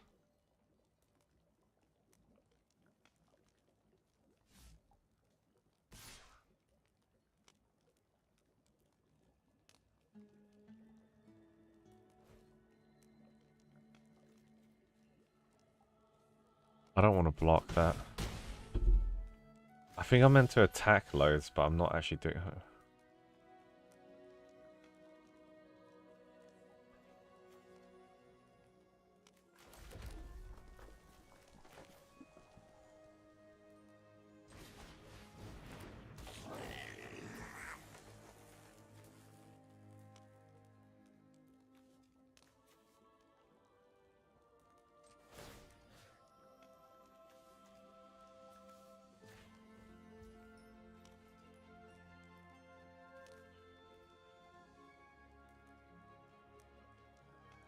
That thing is so huge. Like, I don't think I can win in any case.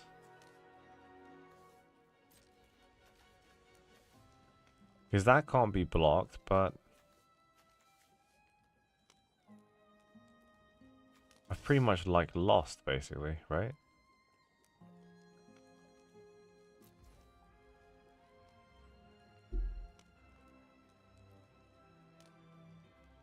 If it attacks, does Arena allow you multiple blocks against one creature? I think you can, yeah. But I don't know how to do it.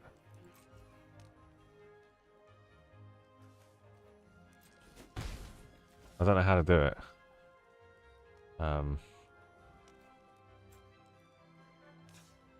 Yeah, I don't really like red the way they play. It's too rushed down.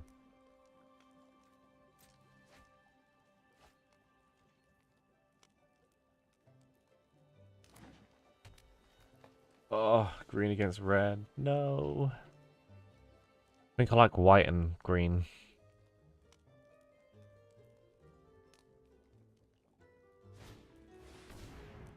Whenever this creature attacks, you may mill 3 cards.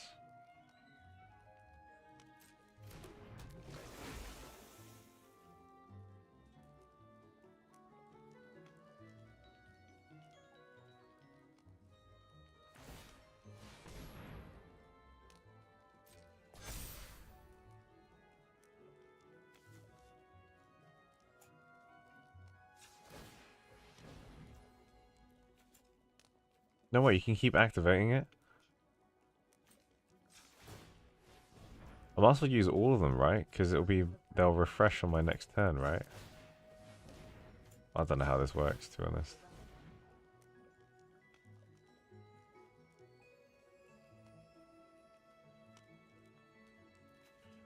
Instant. Creatures you control. Oh, fuck. I should have used that instead. I messed up. I thought it said creature. I thought it was one creature, but it's all creatures. Holy shit, I should have used that.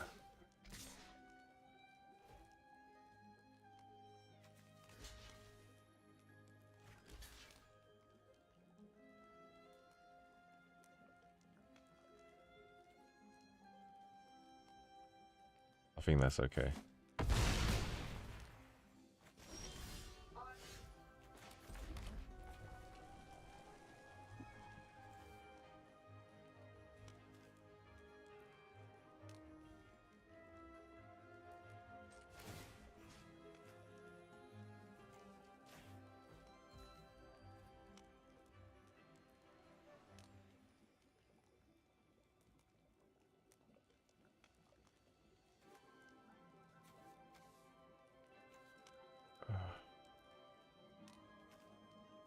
Ah, this is dicey, dude. I feel like I should just activate this and see what happens.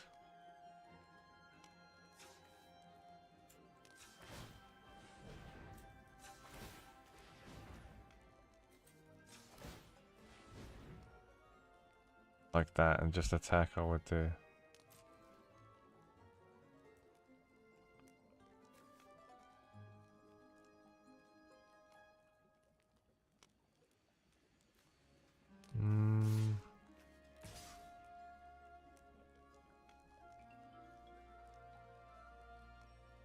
No, I can't do that because then it'll be too...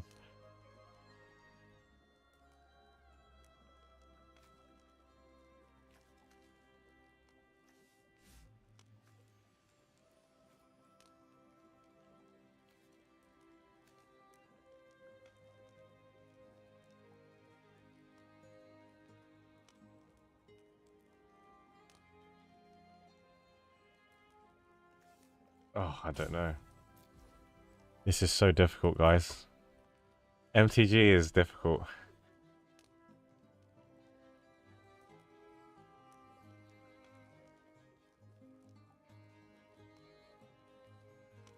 Because basically, you attack, but you can't go all out attack because then that means your units can't protect you on the next turn. That's the difference between this and Hearthstone. So you always have to play it in reserve.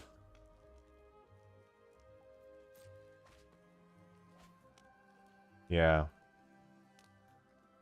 So I can't just go all Hail Mary and attack. I have to actually reserve a couple.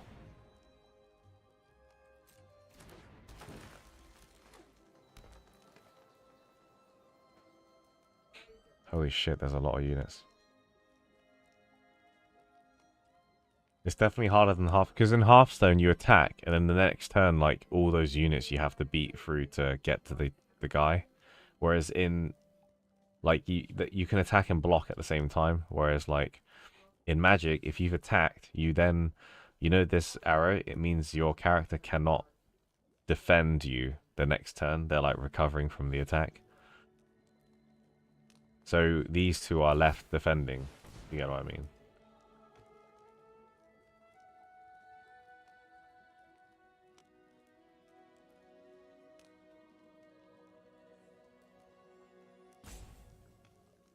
So even though I am losing this game, it's a lot closer because I'm playing it more carefully. But that's the thing, I'm quite a control defensive type player. Oh, it's my turn, my bad.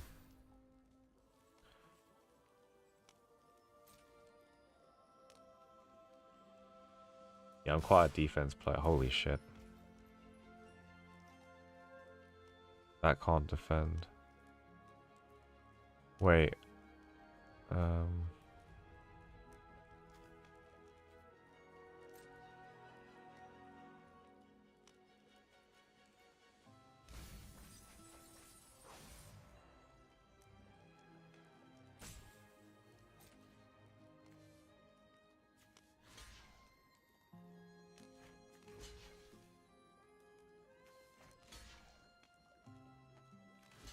Yeah, you can block multiple.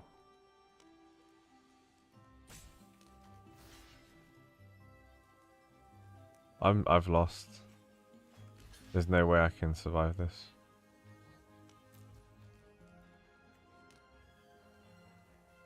Yeah, I mean, there's no way I can survive this.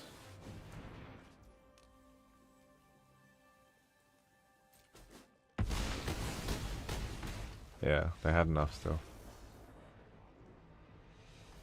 It's okay. So I really need to just go face and ignore my defense. I think that's how you play red. Like there's no point in yeah, it was good. I learned a lot. Oh wow.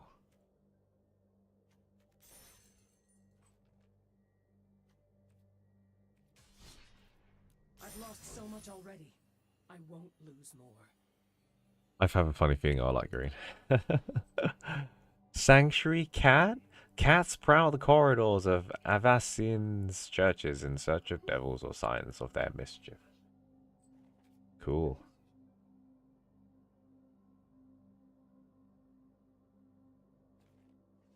You probably downloaded the wrong game.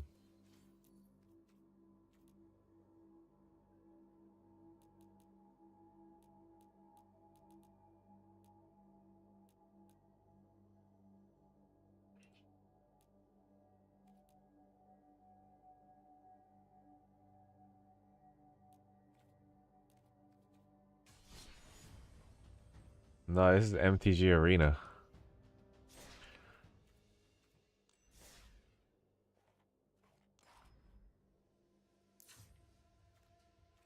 Oh, this is the deck that guy was playing.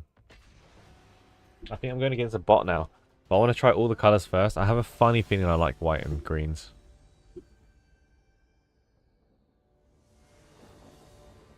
I think MTG Online is probably the better version. But it's like the less colorful and probably more for the hardcore players. I'm pretty casual myself though, so...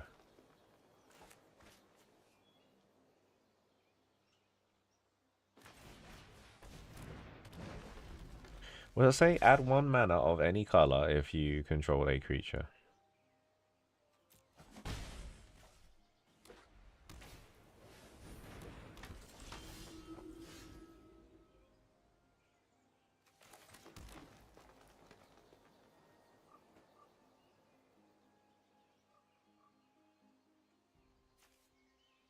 When this creature enters.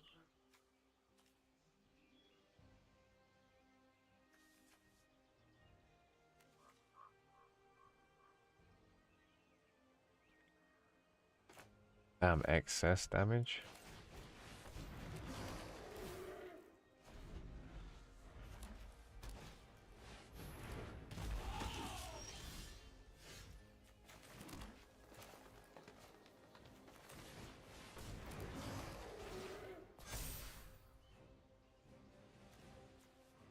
Oh, I like the sound of that.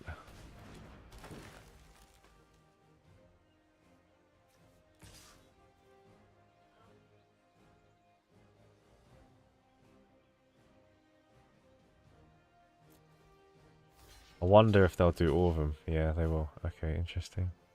How do I do this? See, this is why I don't understand.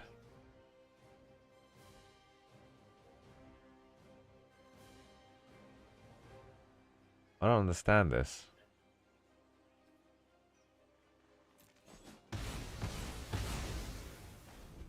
Oh, okay.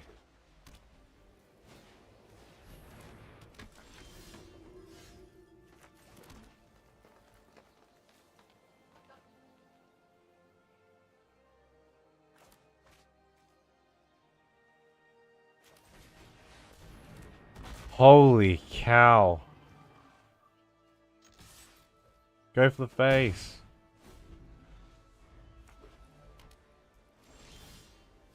Ah, I see.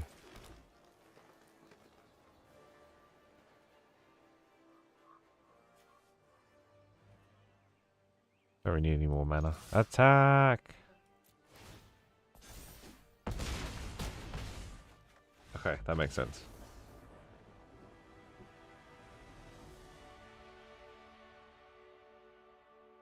Oh, like if you wanted to do the effect last because it would impact the oncoming effects. That makes sense. Okay. Yeah, I like green. Wait, waiting for opponent? Oh no, it's a CPU. Sweet.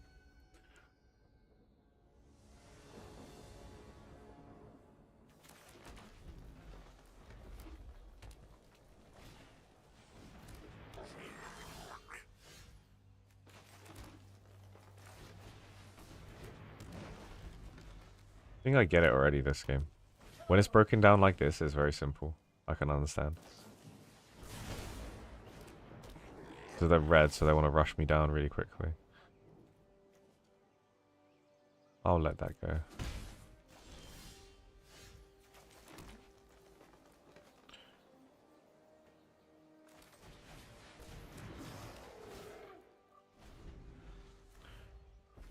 Vigilance. That means I can... Wow, it doesn't mean they tap? That's crazy. That's really good. Wow, they don't tap.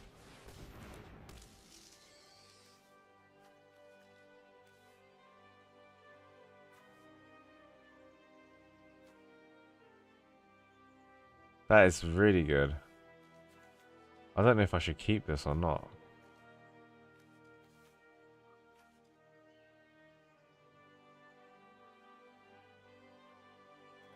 I won't attack. I'll just wait for another turn. Just want to see what they do. Instant. Okay.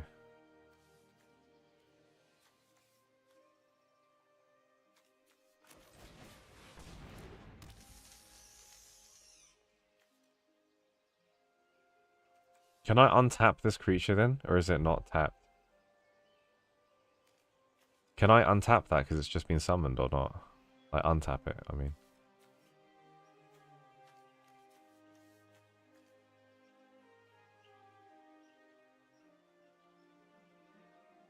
Ah, we'll just see what happens.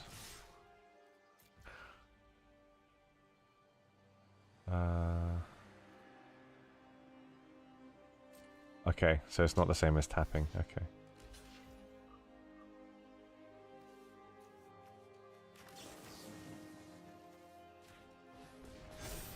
There you go.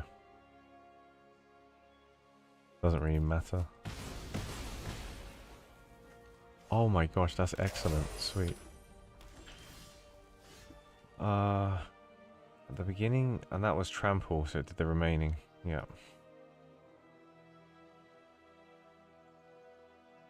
At the beginning of your upkeep. What the hell does that mean?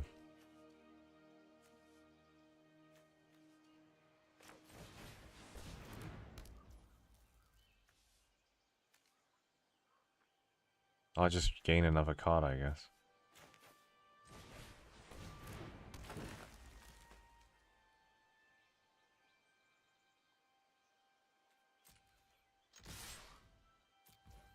Ah, okay, that makes sense.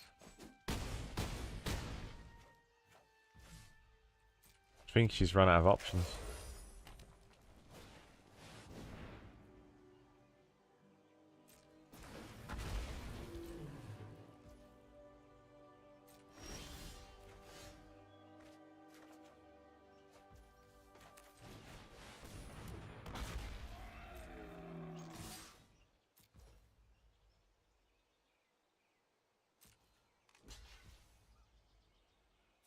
This is so good. I like druids, or whatever it's called, greens. I'm gonna call them druids because they're all nature, but I like it. They're kind of cool.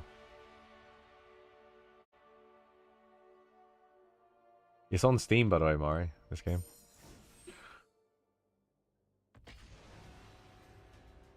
I'm glad because I thought I would like the reds, but I actually don't think I do. I don't think I like the reds.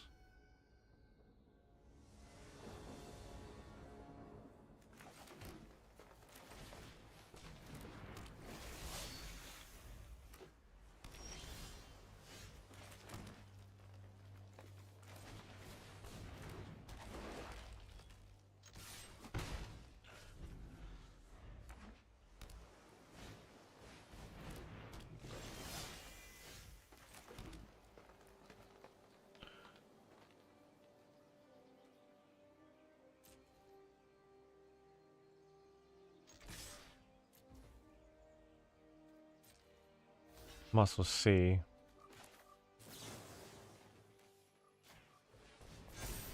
I could get rid of her now, to be fair, like that. Do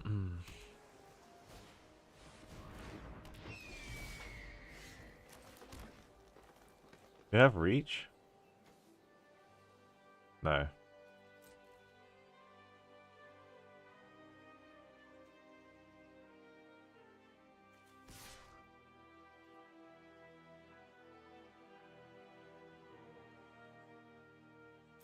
Should really do that. See what happens.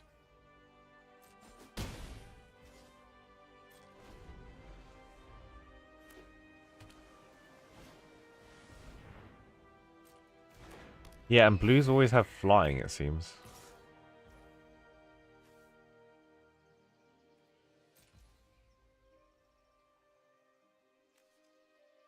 Wait, can I?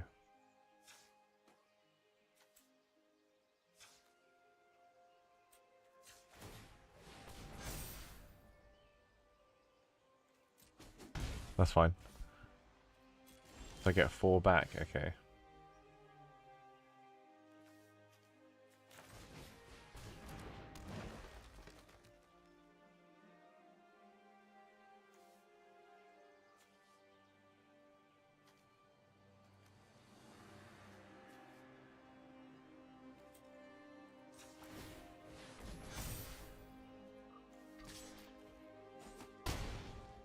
I should have this now.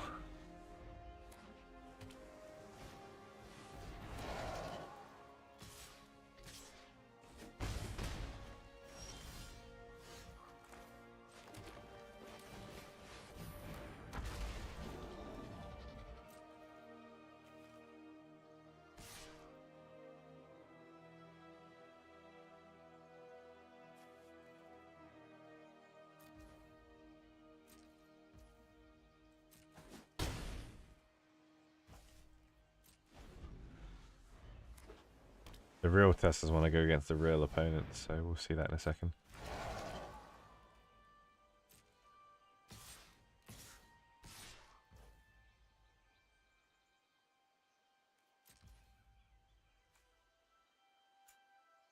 What the hell?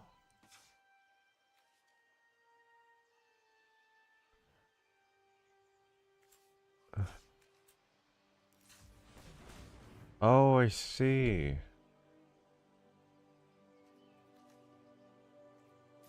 A bit late now.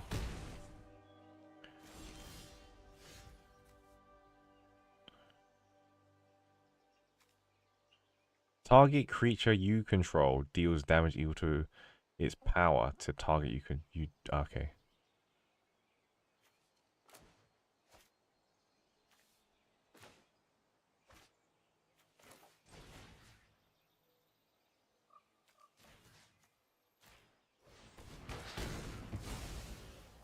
Okay.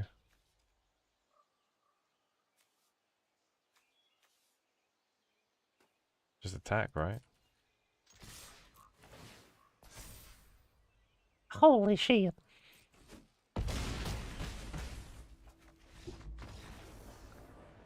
Nice. Maybe I'll finish tutorial for on stream.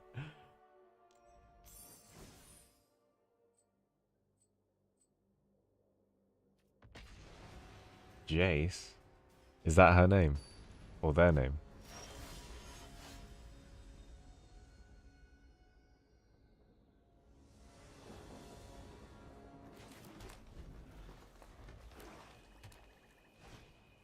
Blue Planeswalker. I see.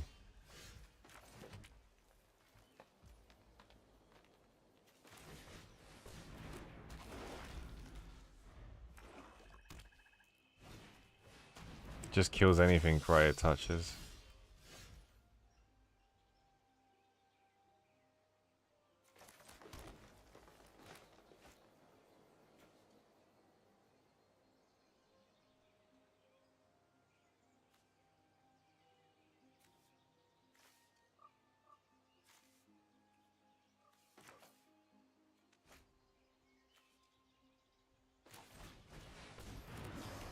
Let me get it out first.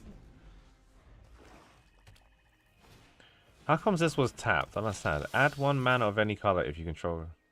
I don't know why that was tapped.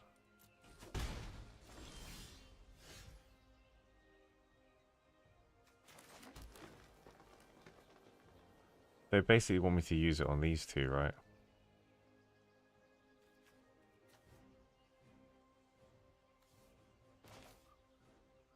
I think the CPU wants me to use it on these two.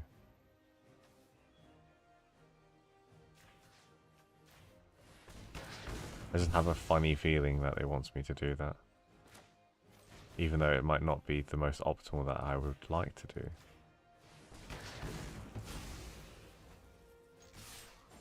Because I don't really want to defend against this person, I just want to kill them.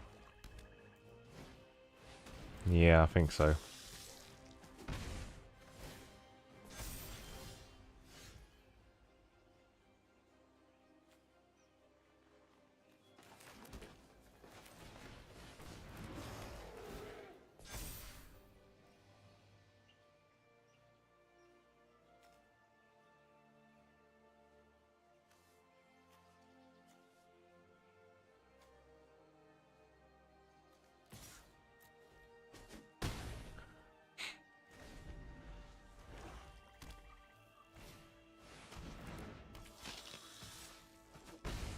Oh crap, now I'm in trouble.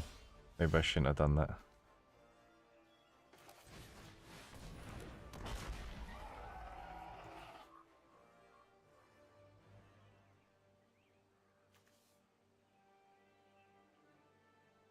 Oh no, I'm in a pickle now.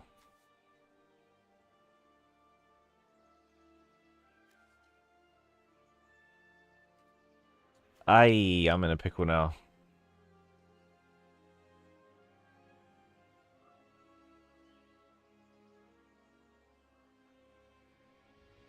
But you can decide, if I did that, you can decide who dies first, right? So if I did that... Oh, that's so sad. Oh, that's shit. Okay, never mind, I shouldn't have done that. Oh well. Because I was like hoping you can't make them decide who they attack. They don't have to commit more bodies to it, which is my mistake. Shit.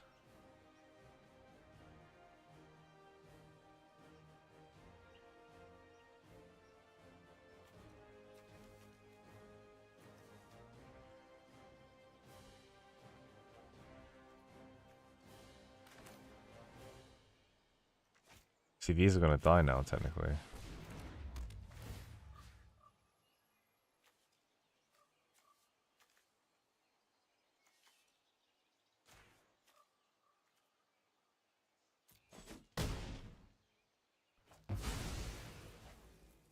I just have to do it like that, right?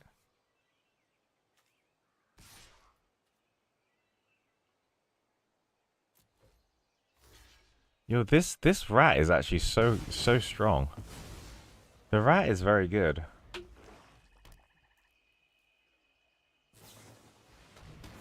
This okay, so you did it wrong, yeah. The CPU is trying to let me win. Thank you. Thank you, CPU. Holy shit. Each tooth is big. That's crazy. Goodbye. Alright. Real CPU time. We're going to be the greatest MTG player ever. But we need to figure out what color we like first. I'm convinced it's green and white there.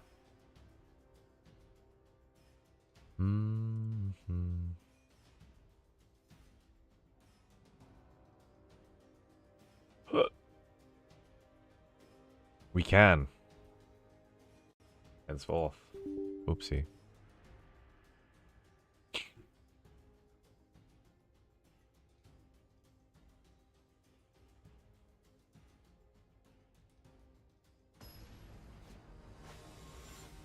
Here we go.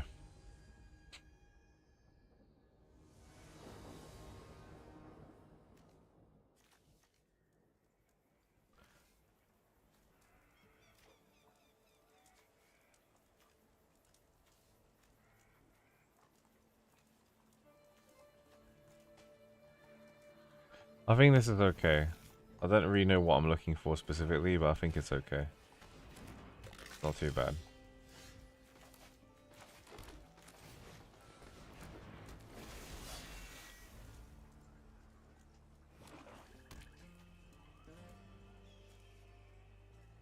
So you need 4 for that to summon, right? 3 plus 1 green.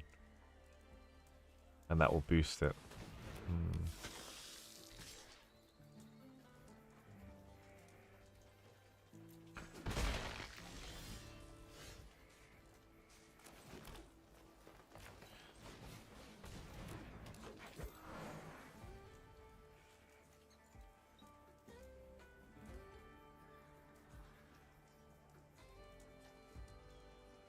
Each player loses and you gain.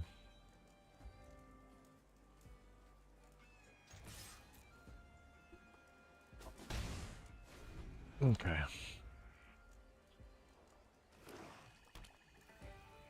I might need to tap this. Get an extra boost to get all the way up to 5. That's 7, is it? I always get confused by this. Is it 5 plus 2 greens, or is it... Wow, she killed the elf. Wow. That is not good. Yeah, so it's 4, isn't it? Great.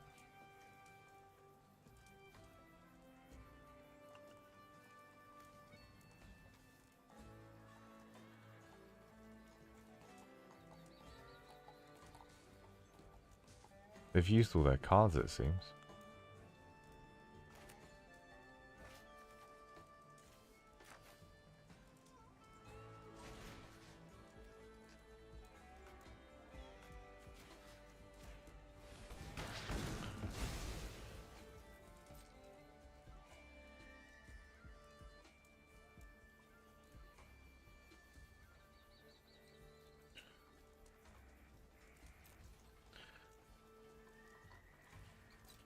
Any color or colorless mana plus 2 green. Okay.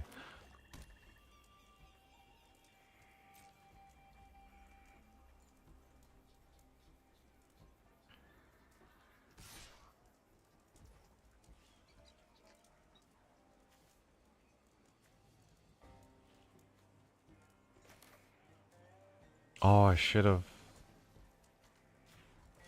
done this earlier. I should have attacked and then done it. Oh, I pressed no block anyway, you idiot. Whoopsie daisy. That was so stupid of me.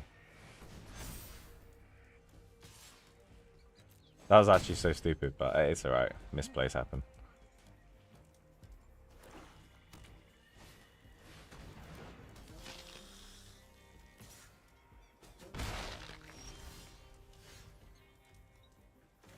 So if I've got 5, I do this, I won't be able to summon it still. Okay.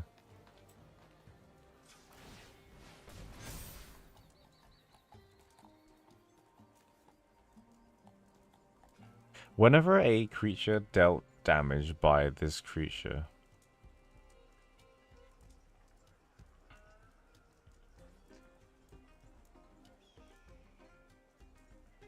okay. Gonna have to just bite it.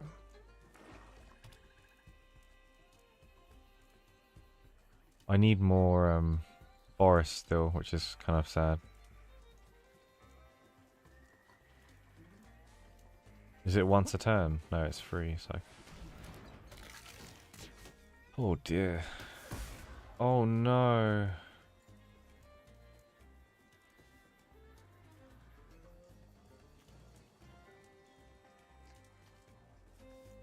What much sacrifice do they have? Doesn't seem like they do much sacrifice, does it?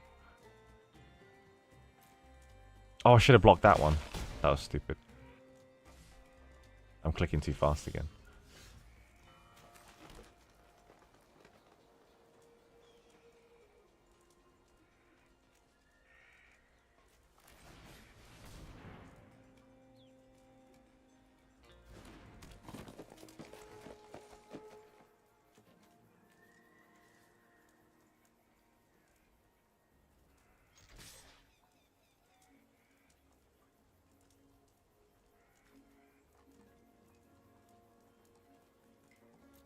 Let's see if they block it. I doubt it though.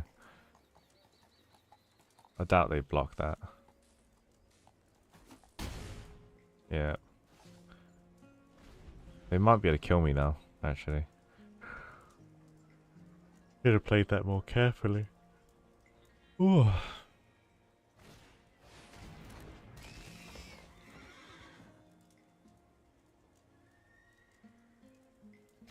Look at a little scorpion.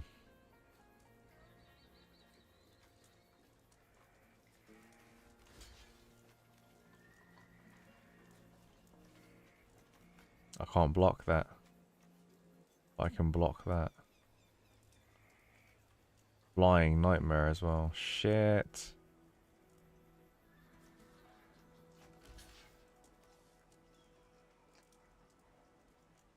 Because I'll die anyway, right?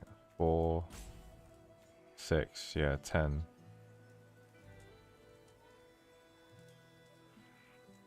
Yeah, that's fine. So she stays alive. Oh shit, this is so bad.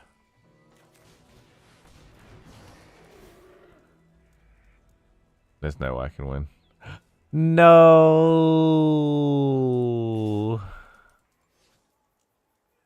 No, I can't win this. I can't. Oh, I've lost this one. Oh, my chest is tight from all that gymming.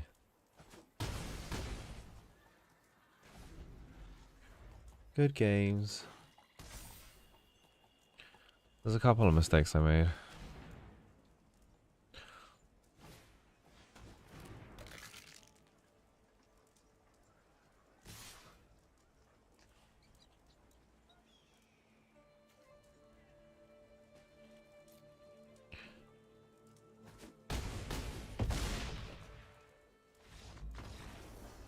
Boom.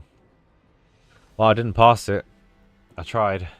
I think that is the weakness of green, right? They don't have many units that can attack flying. If I recall. Or am I lying? Ooh, yeah, that looks cool.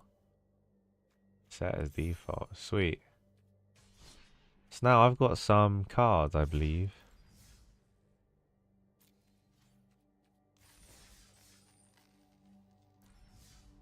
Where am I going?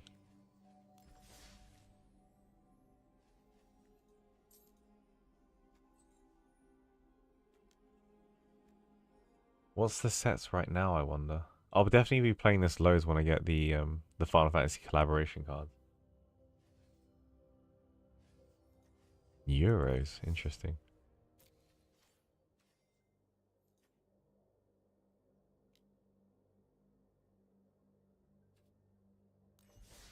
Browse packs.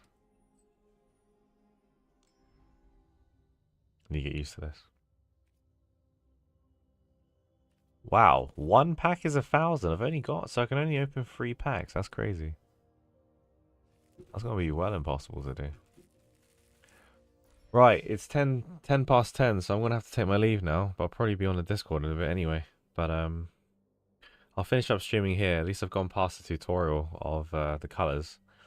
We read 2 anecdotes for Zayne, and we progressed a little bit on Street Fighter 6. So I'm quite happy. I'm quite happy. A bit tired now, but that looks sick. What is that? Yeah, I'm hoping over time. 80% off? These are definitely baits. I'm hoping with these times off. Oh, thank you, Penguin Janine. Thank you so much for the follow. I was just about to take my leave actually, but appreciate that. Yeah, I'm gonna slowly start building these packs for MTG and work our way up. There it is. Wow, that looks cool. I don't. This game sounds kind of expensive. I have a funny feeling it's quite expensive. Just a little bit. Right, let me take a look at some people's. Let's take a look at some people's. And see who we should raid. Should we do an L&D stream? Usually L&D is better, isn't it? Some long for longevity before fading to dust. And Ani Kindness has. Alright, we found it. Target acquired. Grey Miles. I'm sending you guys to Grey Miles, okay? I think that's how you spell it.